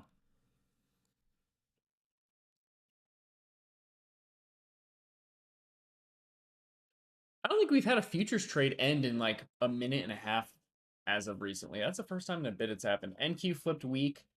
Unfortunately, that is very unfortunate. That hurts the odds of the trade working quite a bit. Because if NQ is going to get to that fib, ES is going to have to get all the way up here, and I don't really think it's going to. Looks like NQ is kind of hungry to get back into demand.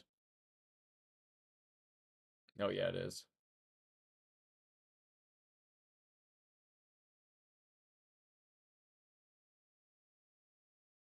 Control says I call this mowing the grass. It's when institutions mow all the demand zones. That's actually really freaking funny. That I may need to adopt that. That's really good. That's actually kind of genius. I really like that. You made my day. Is considered bearish chop or too steep? It would be bullish chop CR grow. If it's making lower lows and bouncing, and each bounce invalidates a majority of the last drop, that's bullish chop. Lower lows are bullish, higher highs are bearish. But I told you guys, NQ flipping week killed this trade, and it did indeed kill it. It's doing exactly what I expected it to do, and I don't think he is going to have what it takes to bring it up. It's possible technically, but I don't know. I think this was news here, and I mean, if this was just a stop loss raid, it could go back up, but I think it was more likely to be news, and I think that news was probably bearish.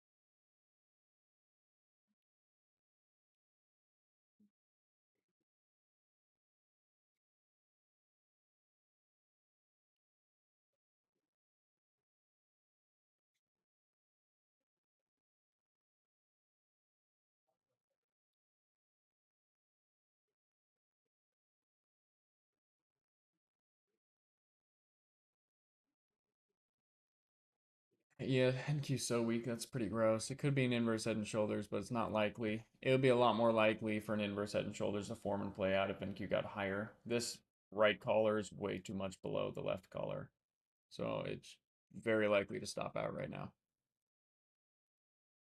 Do you trade with a live account? No, futures account. Do you trade ICT? What's your trading strat? I do not trade ICT. I've been trading longer than ICT's been popular. I trade probability analysis. I look at all the reasons on the chart why I'm bullish, all the reasons why I'm bearish, and if there are a lot more reasons to be bullish and bearish, I take a trade. In short, why the 10-second trade? MetaQuick, I think you're referring to only entering trades within the last 10 seconds of the 1 minute candle. It's because all my back testing and all my data is derived from the close of 1 minute candles. Because as you should know, replay trading on TradingView is candle to candle. So if my strategy is profitable in back testing, only entering and exiting at the only entering at the close of candles, well, I should match my profitable back testing, which involves entering at the close of candles only.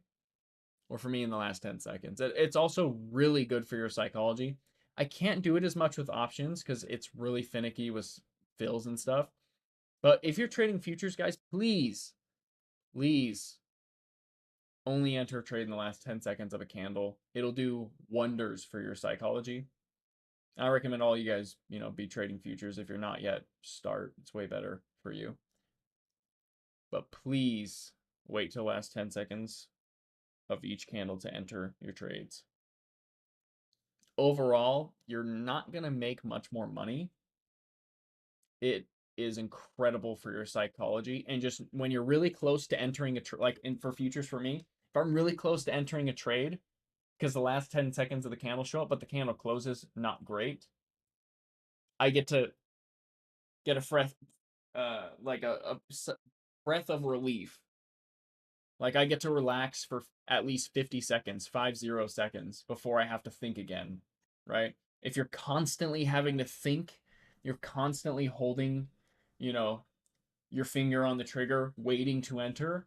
Every second you're doing that deteriorates your psychology, uses up your psychological battery, right?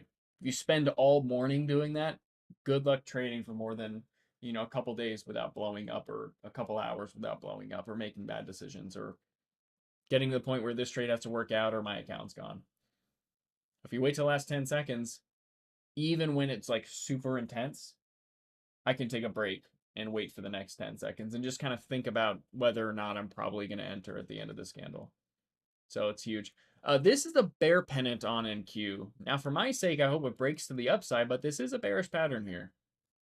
I would say it's about 50-50 because we swept liquidity and we have demand, but we do have trend and a pennant. So 2 reasons to go down, 2 reasons to go up. I'd say this pennant's about 50-50. NQ did flip a tad stronger after hitting demand, which is nice to see. But I don't know if it wants. I don't know if it's going to be nice enough to get my PT. It'd be pretty cool if it did.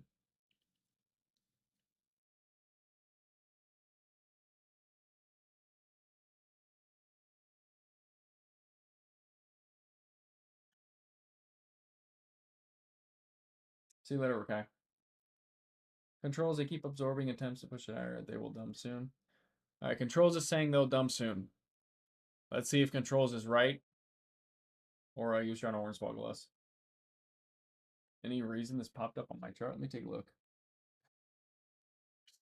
That's freaking awesome, dude. Can you take that off your chart until I'm out of my trade, please? Do it for me. Again, you guys could extend your PT to supply. I'm just kind of a P word right now, to be honest. I don't I think it's fine. I'm not doing it though. I don't want to go against this trend. We've been going up too much lately. Yeah, I'm okay. I'll keep my PT where it is. If it gets there, awesome. If it doesn't, oh well. I'm just, hey, look at this entry. Like, I did not want to enter this trade. I don't like entering trades back to back. This is the first time in a while. And the fact that this trade was this green or this close to PT, I'm pretty happy. This was a solid reversal trade we took. 10 seconds of 1 minute candle, Mike. Yeah. Or if you're trading only on the 15-minute chart, right, you can do like 30 seconds, okay? But what I'm getting at is like all of my back testing data, and if you guys join premium, I'll show you guys this. I can't do it in free session because there's not enough time. But one thing you'll learn when I show you guys my data and my back testing and where my strategy came from, like when I go in trading view and replay and like retrade this morning, for example, so let's do it. I'm not going to remove all my drawings so my chart will be messy. Just focus on this ES chart. Well, every time I go, it's candle, candle. So if I enter shorts here, well, I'm entering at the close of the candle. And if I do that for months of data, I collect months of worth of data, and I'm only entering at the close of the candles, and my strategy is profitable.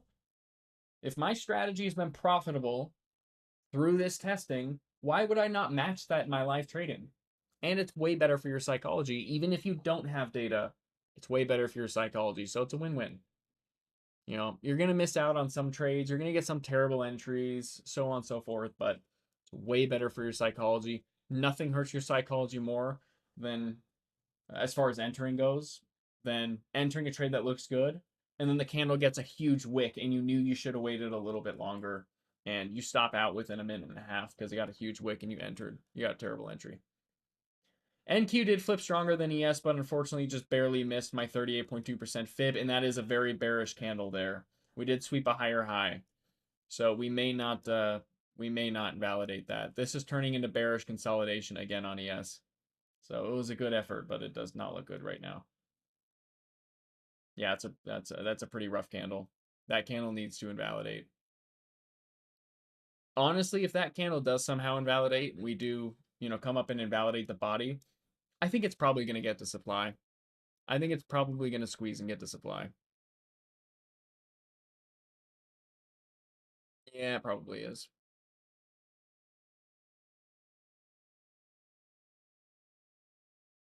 So that last candle was extremely bearish.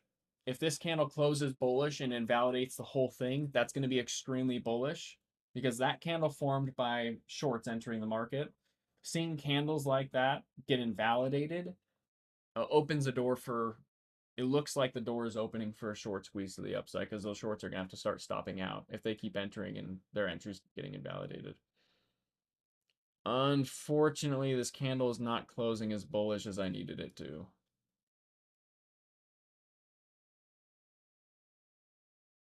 Keyword pansy? That's exactly right.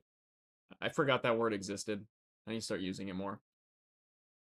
ES bearish consolidation is trying to break to the downside. It is nice that ES didn't make a higher high. That helps my case just a little bit.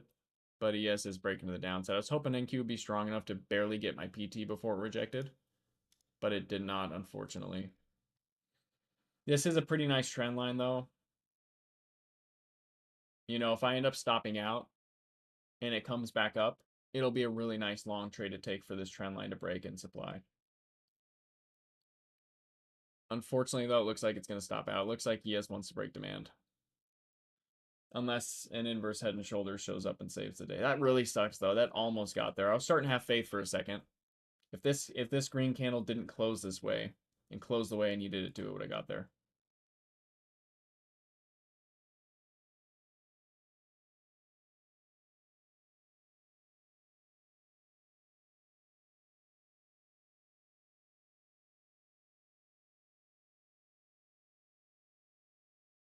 So like when that happens, I'll write my journal barely missed PT.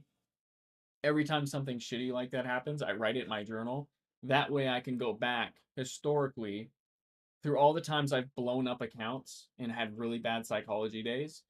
Like, okay, where did this start?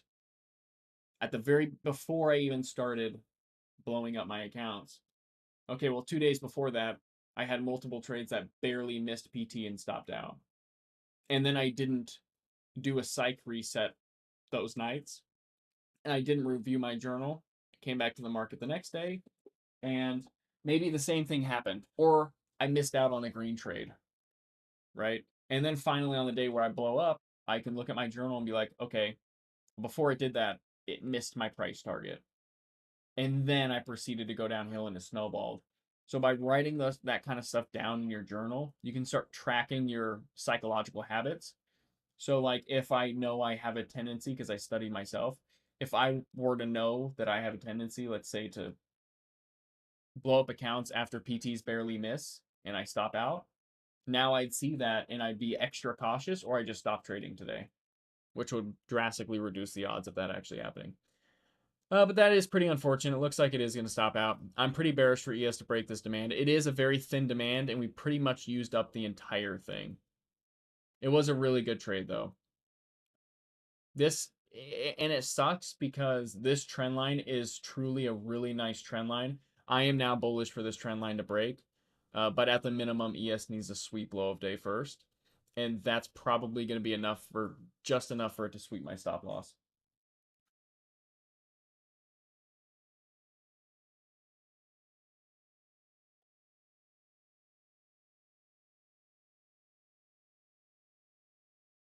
There's ES low of day just as expected. Here comes NQ stop loss. Let's see if I'm going to have to get right back into this trade. I'm only getting back in if NQ sweeps low a day and bounces. Otherwise, NQ is going to have to break demand.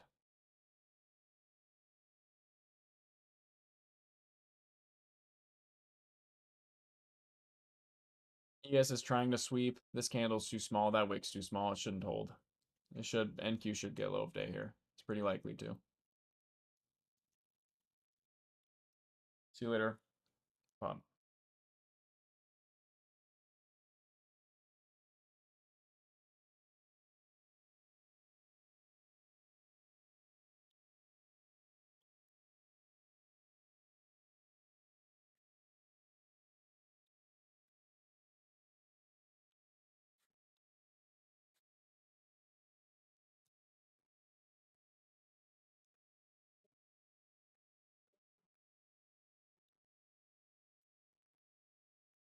That's a super bearish candle. NQ should be able to get low of day now. Unfortunately, that's very unfortunate. That was a really good trade. Good psychology, too. Freaking ES just had to sell it. Dirty bastard. See you later, controls. ES looks like a bear pennant. No, I said ES is bearish consolidation, 100%. But NQ is so strong. I'm going to have to get back into longs when we come back up. NQ looks really good. That's a really nice trend line we have on the Nasdaq. I'm pretty bullish for that to break, which actually sucks that I'm stopping out of this because I do feel like I'm going to have to re-enter long sometime soon. NQ is so strong, man. It might just barely get my stop loss and come back up. Or not. All right, well, stop loss ended up saving me money.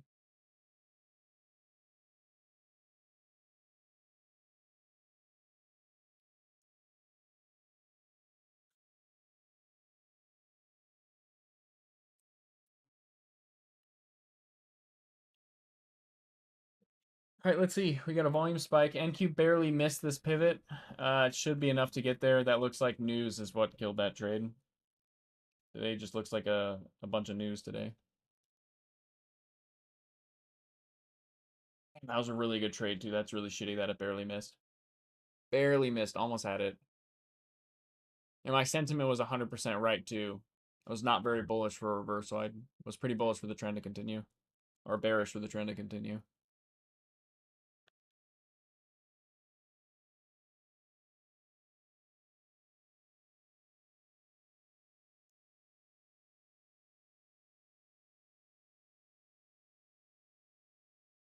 NQ missed PT. I mean, NQ missed this pivot. It's still technically a sweep. It's still technically a sweep and volume. I have to enter here, but it missed.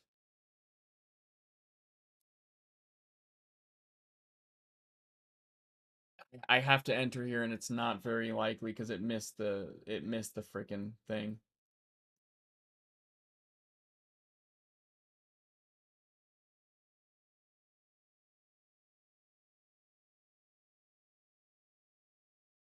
Gosh dang it, man. There's probably going to be another loss here, but I had to enter. Damn it. It's still technically a liquidity sweep, and this will be a bigger loss as well. Last loss was super small. This one's going to have to be a bigger one.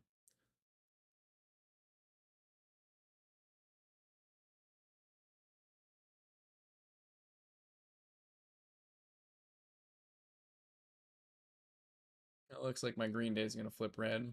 At least that's what it looks like at the moment. That is a buy order. That is not a stop loss.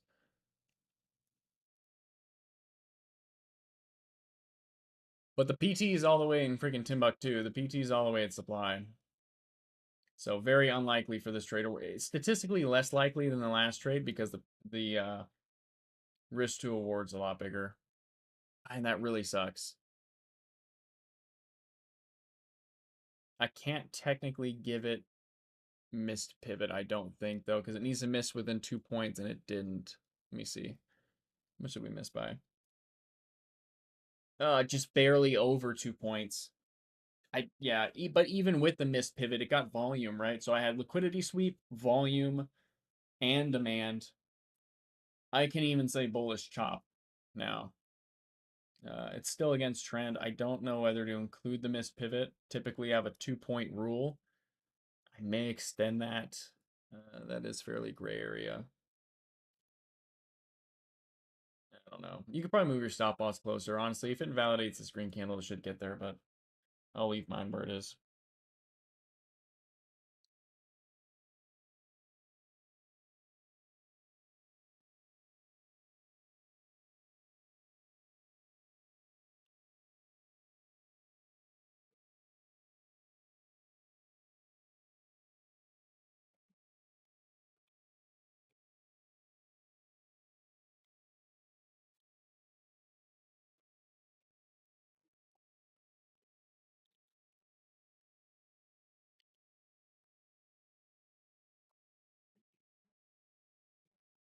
Yeah, literally having to re-enter the trade on the next candle really freaking sucks. I hate doing that. Especially when I think it's going to stop out. It's not fantastic for my psyche.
almost done documenting this. And this trade's harder because this is technically a gray area trade.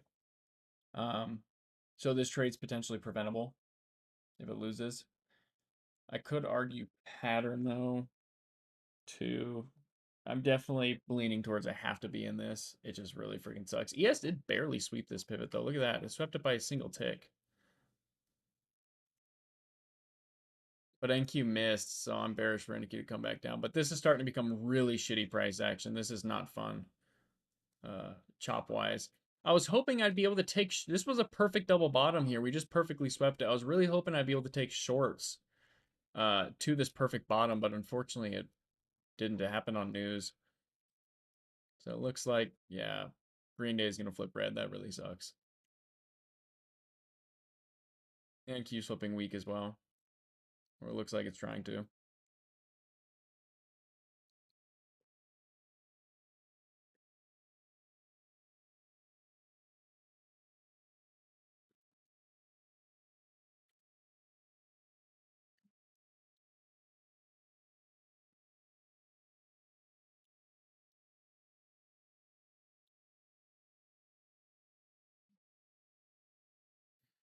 It's a really bearish selling wick there. It had a chance for a second. I think bears are all over this. I think NQ is going to get suppressed to getting this pivot. That's why when it misses a pivot, it freaking sucks to enter longs on. I did not want to enter longs at all. NQ flipped weak as well, which hurts. The indicator doesn't show it, but it is weak. A lot weak. It's possible that we sweep this and I have to get right back in. I don't think it's super likely.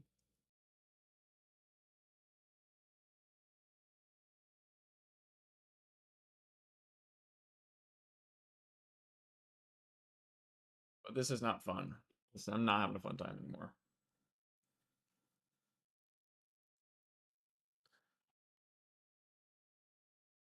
And that is a big pivot too. NQ really needs to get there.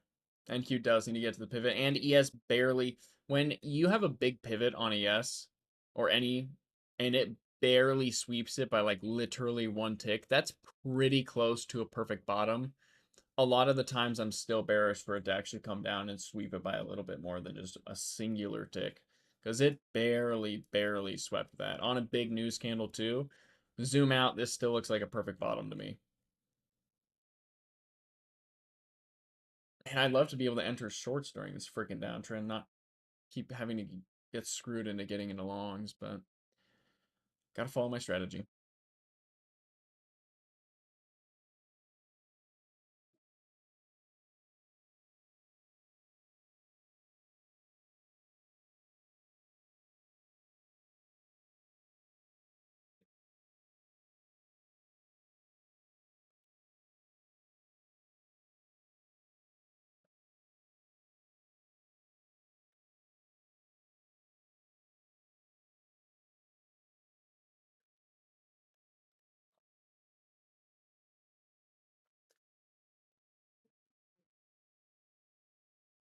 Yeah, NQ looks good to get down there.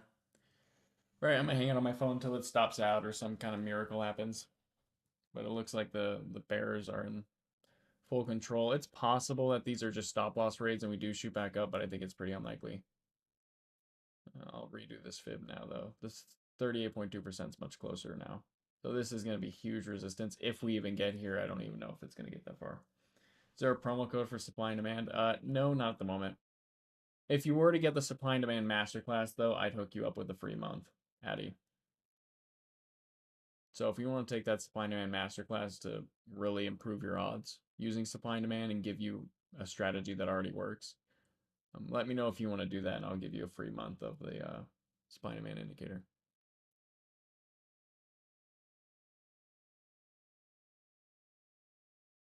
Right, I'm gonna hang out on my phone until this stops out or some crazy miracle happens. Wait, hang on. Sierra says, I watched the masterclass on Mastering the Open, which is a great class. Still confused on bearish and bullish chop. Okay. CRGO, what does a bear flag look like? That's bearish chop. What does a bull flag look like? That's bullish chop. Bullish chop happens in most bullish patterns. falling wedges, bull flags, descending broadening wedges. A lot of them. Bear chop happens in the opposite, right? So just think of a bear flag versus bull flag. Why is a bull flag bullish? Well, it's sweeping lower lows and invalidating those drops. So buy side liquidity is getting swept, and all the progress, or most of the progress that shorts keep making, are consistently getting invalidated without making higher highs. If we're not making higher highs, the shorts are getting weaker and the bulls are getting stronger in just general technical analysis patterns. Obviously, if there's news or a trend that's not the case, like this, bears are very strong, even though we have not made higher highs. But yeah, looks pretty good for stop loss. Pretty much figured this trade would stop out right at the beginning, but I have to enter, which makes this trade hard on my psychology. It's just that missed pivot really freaking bugged me. I really wanted to not enter, but if I didn't enter, even though I was supposed to, and it got to PT, my psychology would be absolutely shattered. So I'd rather just do shit that I don't want to do that I know is right than do what I want to do and find out that it was wrong.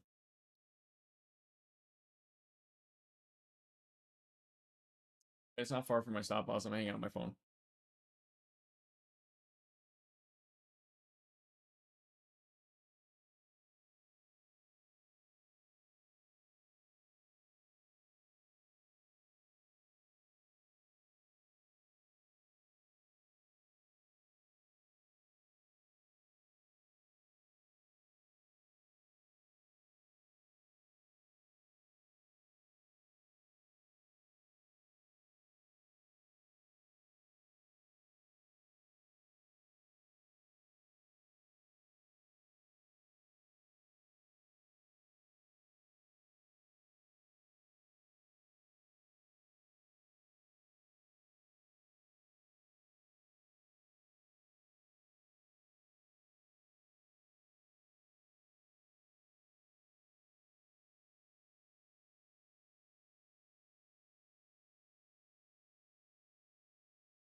Liquidity as, so you bearish still? Yes, I'm still bearish, but I'm stuck in a long trade. Looks like it's ready to stop out. That was a really bearish candle. Looks like ES is trying again to bearishly consolidate. Now, if this drop right here were to invalidate, the trade would genuinely have a solid chance. Right now, it doesn't look that way. What is going on with the SPX calls? I just looked at my thinkorswim. The SPX calls just 3x from 10 cents to 30 cents for some reason. It's bizarre. But yeah, no, it looks like it's trying to bearishly consolidate and break to the downside. I don't think it has too much lower to go. But yeah, no, it's definitely still a bearish trend.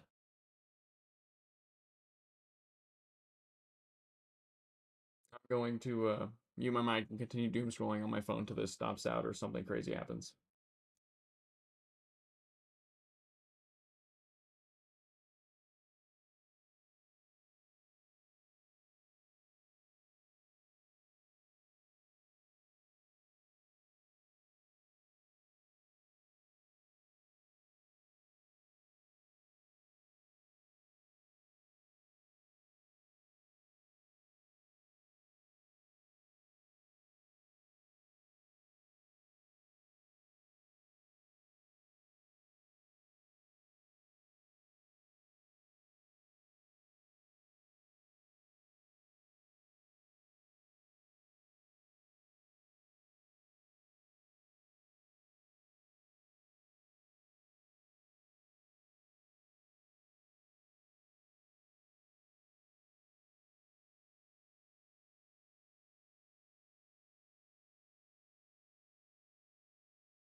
This is a bear pennant on ES with a huge wick at the bottom. So it's not as likely to play out as a normal bear pennant, but it's still a bear pennant.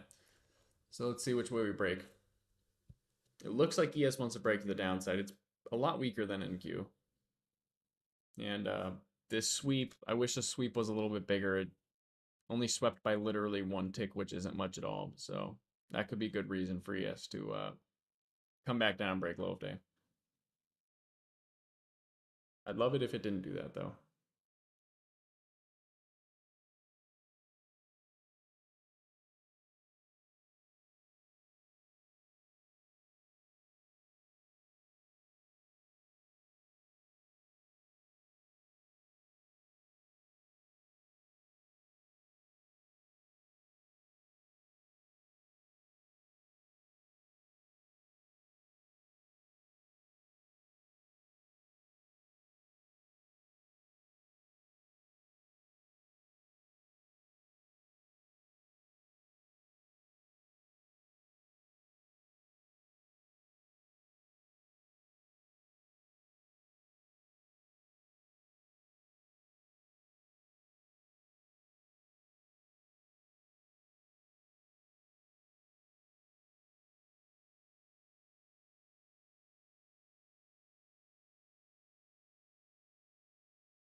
There's the bear pennant breaking to the downside on ES. NQ is not retaining much strength, unfortunately. So it looks like it wants to drag NQ down to new low day. NQ missing that pivot really screwed this trade. Like it's in profit now, but my confidence is will be extremely low unless it somehow gets over the 38.2% because that missed pivot on NQ. It looks like NQ is finally flipping weak, unfortunately. So it looks like it's ready to go down now.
NQ flipped extremely weak. Looks or weak. Looks really good to break low day sometime soon if ES allows it. Unfortunately.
That is what weakness does. That's why it sucks when you trade flips weak, because ES has barely gone down, and NQ's about to crack through low of day, and ES is nowhere near it.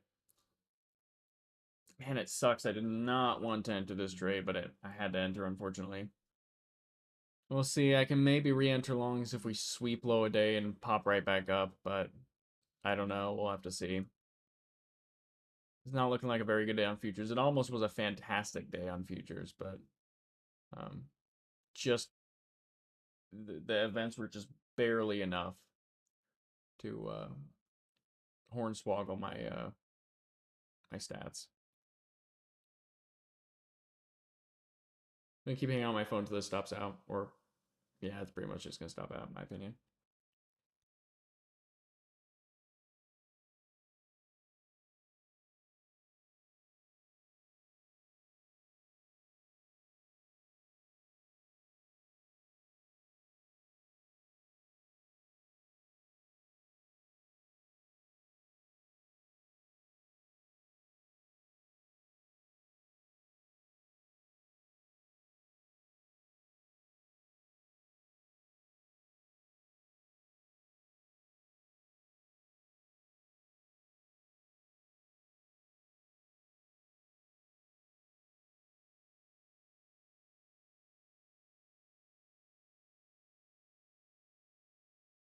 Well, NQ flips strong. Still bearish for both of them to get to low a day, but NQ is trying to put up a fight now. I think it's just a matter of time before we get there, though. Even if we do somehow put in a big bounce, I mean, ES is not going to hang out near this almost perfect bottom very long while this stays intact. It's only a matter of time before this breaks and NQ, this mispivot, no longer becomes a mispivot and it becomes a liquidity sweep.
Okay, here comes the low day break on ES, and NQ is actually probably going to break after. ES probably going to get there first.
All right, let's see if I'm going to have to re-enter this after it sweeps low a day. I hope not, but we will see. If I have to, I have to.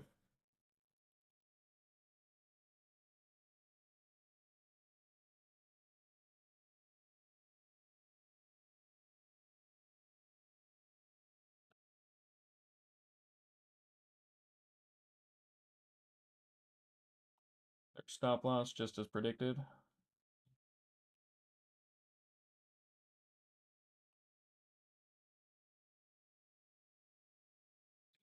I'm small red on the day.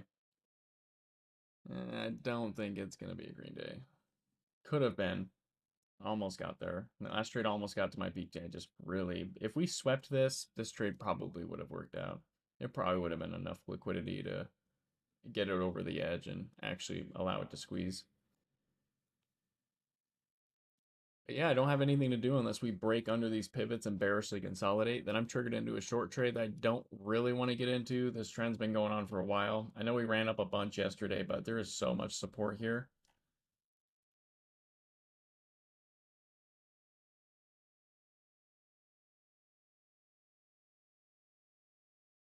Don't think it's super likely to continue far past it.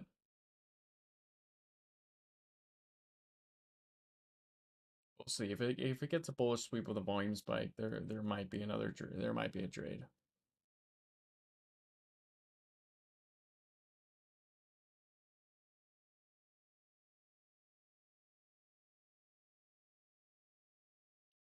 I'm gonna enter that though. I'm gonna have to do bullish chop because it would be bullish chop when it sweeps. It looks like it's already trying to bounce before it gets there, which is a good sign that if it does get there, it's a little bit more likely to sweep.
All right, we're almost there. Let's see what it does when it gets here.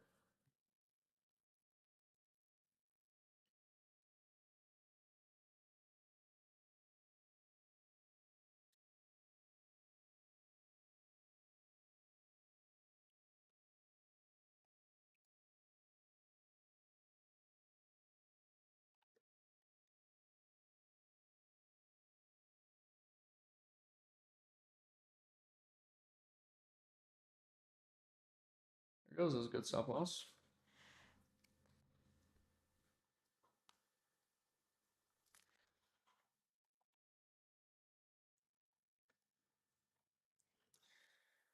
All right, let's see if it puts in a reversal candle or not. It looks like ES might want to. I'm kind of sick of taking these damn reversal trades, but if I have to enter, I have to enter.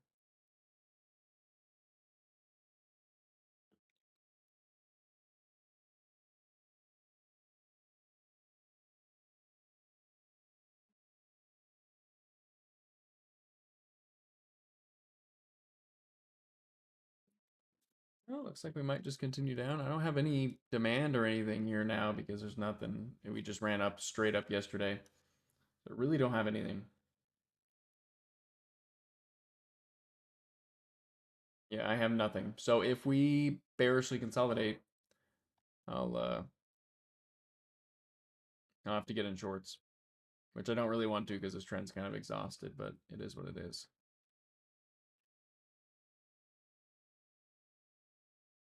A huge volume spike there, though. That does indicate potential reversal. However, if we do come up, I can't re-enter long because I don't have a liquidity sweep anymore to get a full candle under it. So that's off the table. Unless this candle were to magically close super green, which it won't do. Will not do that.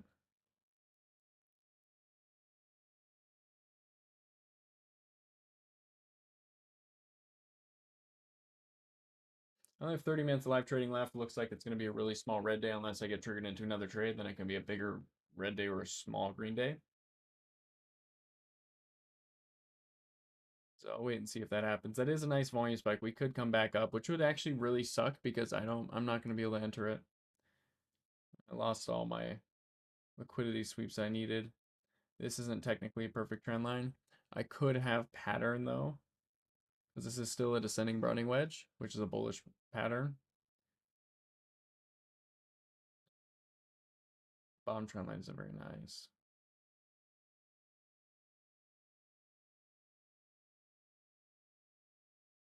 You know, really, I just have pattern and strong. I mean, if I were to enter all the way up here, it could be a small trade, but I would need strong, and I'd still have to include trend. If it were up here, I wouldn't really have to include trend because trend is over the last hour. Last hour wouldn't be a downtrend if I entered all the way up here, but I wouldn't want to do that. Really, the only way I see myself entering longs without this liquidity sweep is like an inverse head and shoulders like that. Because I certainly wouldn't have trend. I wouldn't have any bad keywords actually for a long trade of this supply. Otherwise, it's much more likely that I have to get into shorts because it bearishly consolidates or something along those lines. So I'll keep hanging out, waiting, and see if I get triggered into anything else.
This day's been pretty shitty for me.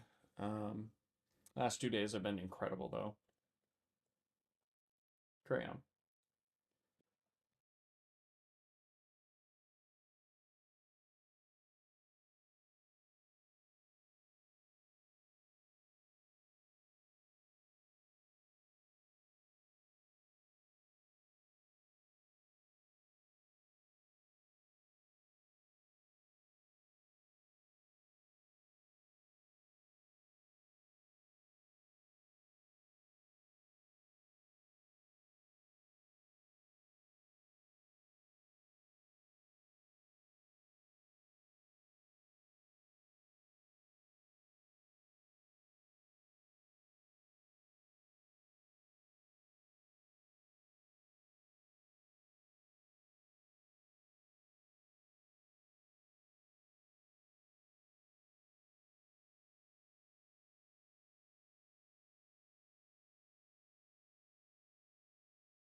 Still hanging on my phone. It could come back up to supply, but I don't have any trades anytime soon. I don't think I'll even be able to enter longs if it comes up, because now that new supply just got a lot closer. So just hanging out on my phone and waiting. I have 25 minutes left of possible trading. The closest I am to a trade is if we fall more and put in bearish consolidation.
This would be bearish consolidation for an entry, but unfortunately NQ made a lower low, so I cannot enter.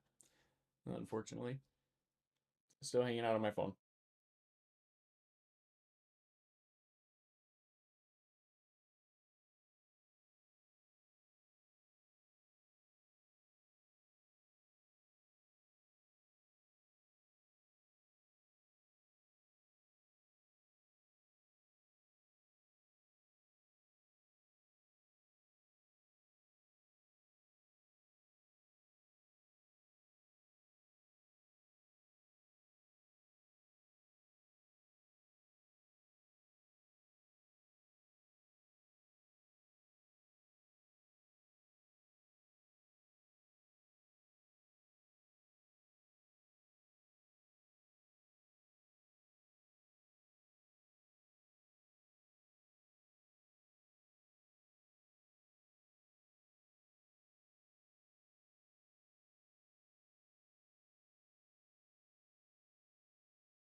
If NQ comes down, like you can argue bearish consolidation. It's really small though. It's a bit too small for me to take a trade. And granted, I don't really have a PT to go to except it'd have to be like a fib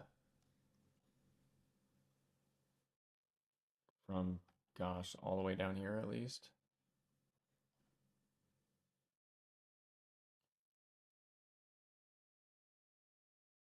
Oh, well, that could actually work.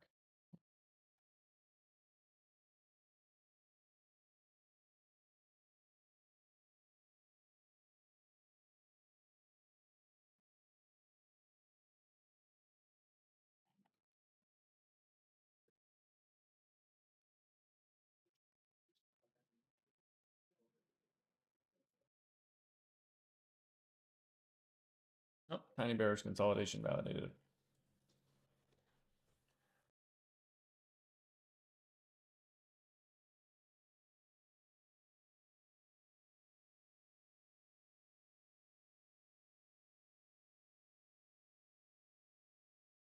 We have 14 more minutes of potential trading.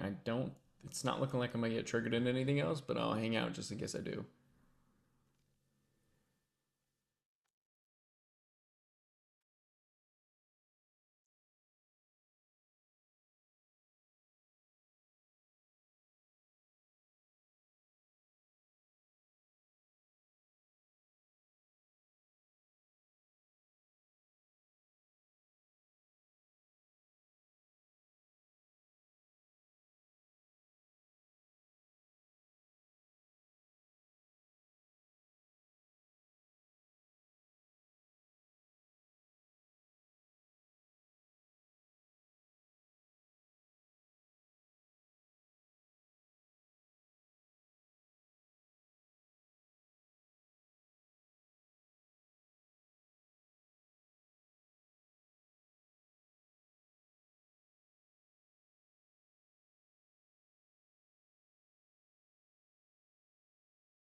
Looks like it's got a decent chance to go back to supply. Don't see a trade though. I'll hang out for like 2 more minutes.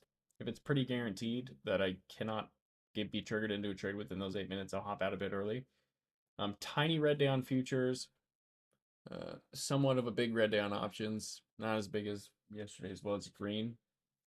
It is what it is though. It just sucks because futures was very unfortunate. Today could have easily been a great day if this been barely missed my PT or this actually swept here.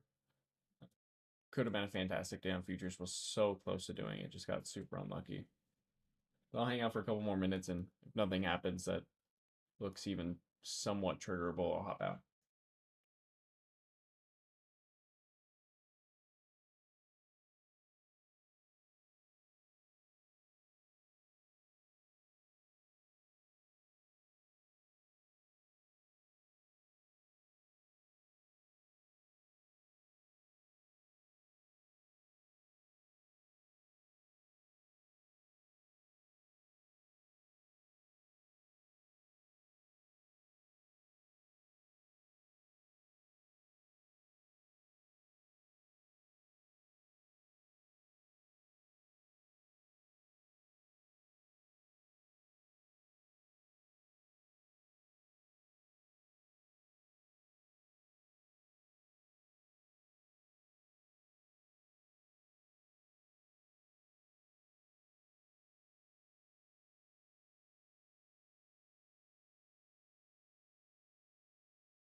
Hey, yeah, we're heading back up. We do have a pattern here, but without a liquidity sweep, keyword, there's no way I can get triggered into longs again anytime soon. So, all right, that's it for me today.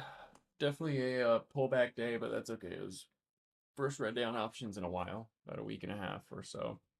And then the futures red day, it just sucks because this one barely missed PT, and this one I really, really did not want to enter. Pretty much knew it was going to stop out, but still had to enter regardless at a perfect psych. So hopefully I'm rewarded for that perfect psychology tomorrow. But regardless, we'll be back, and hopefully it's a less terrible choppy open because this market open was absolutely diabolical, and so were the contracts as well. So hopefully I don't have to deal with that again. All right, if you continue trading, good luck. And I'll see you guys later for the trade review and all the other events that we have going on. So ping me in chat if you guys need anything.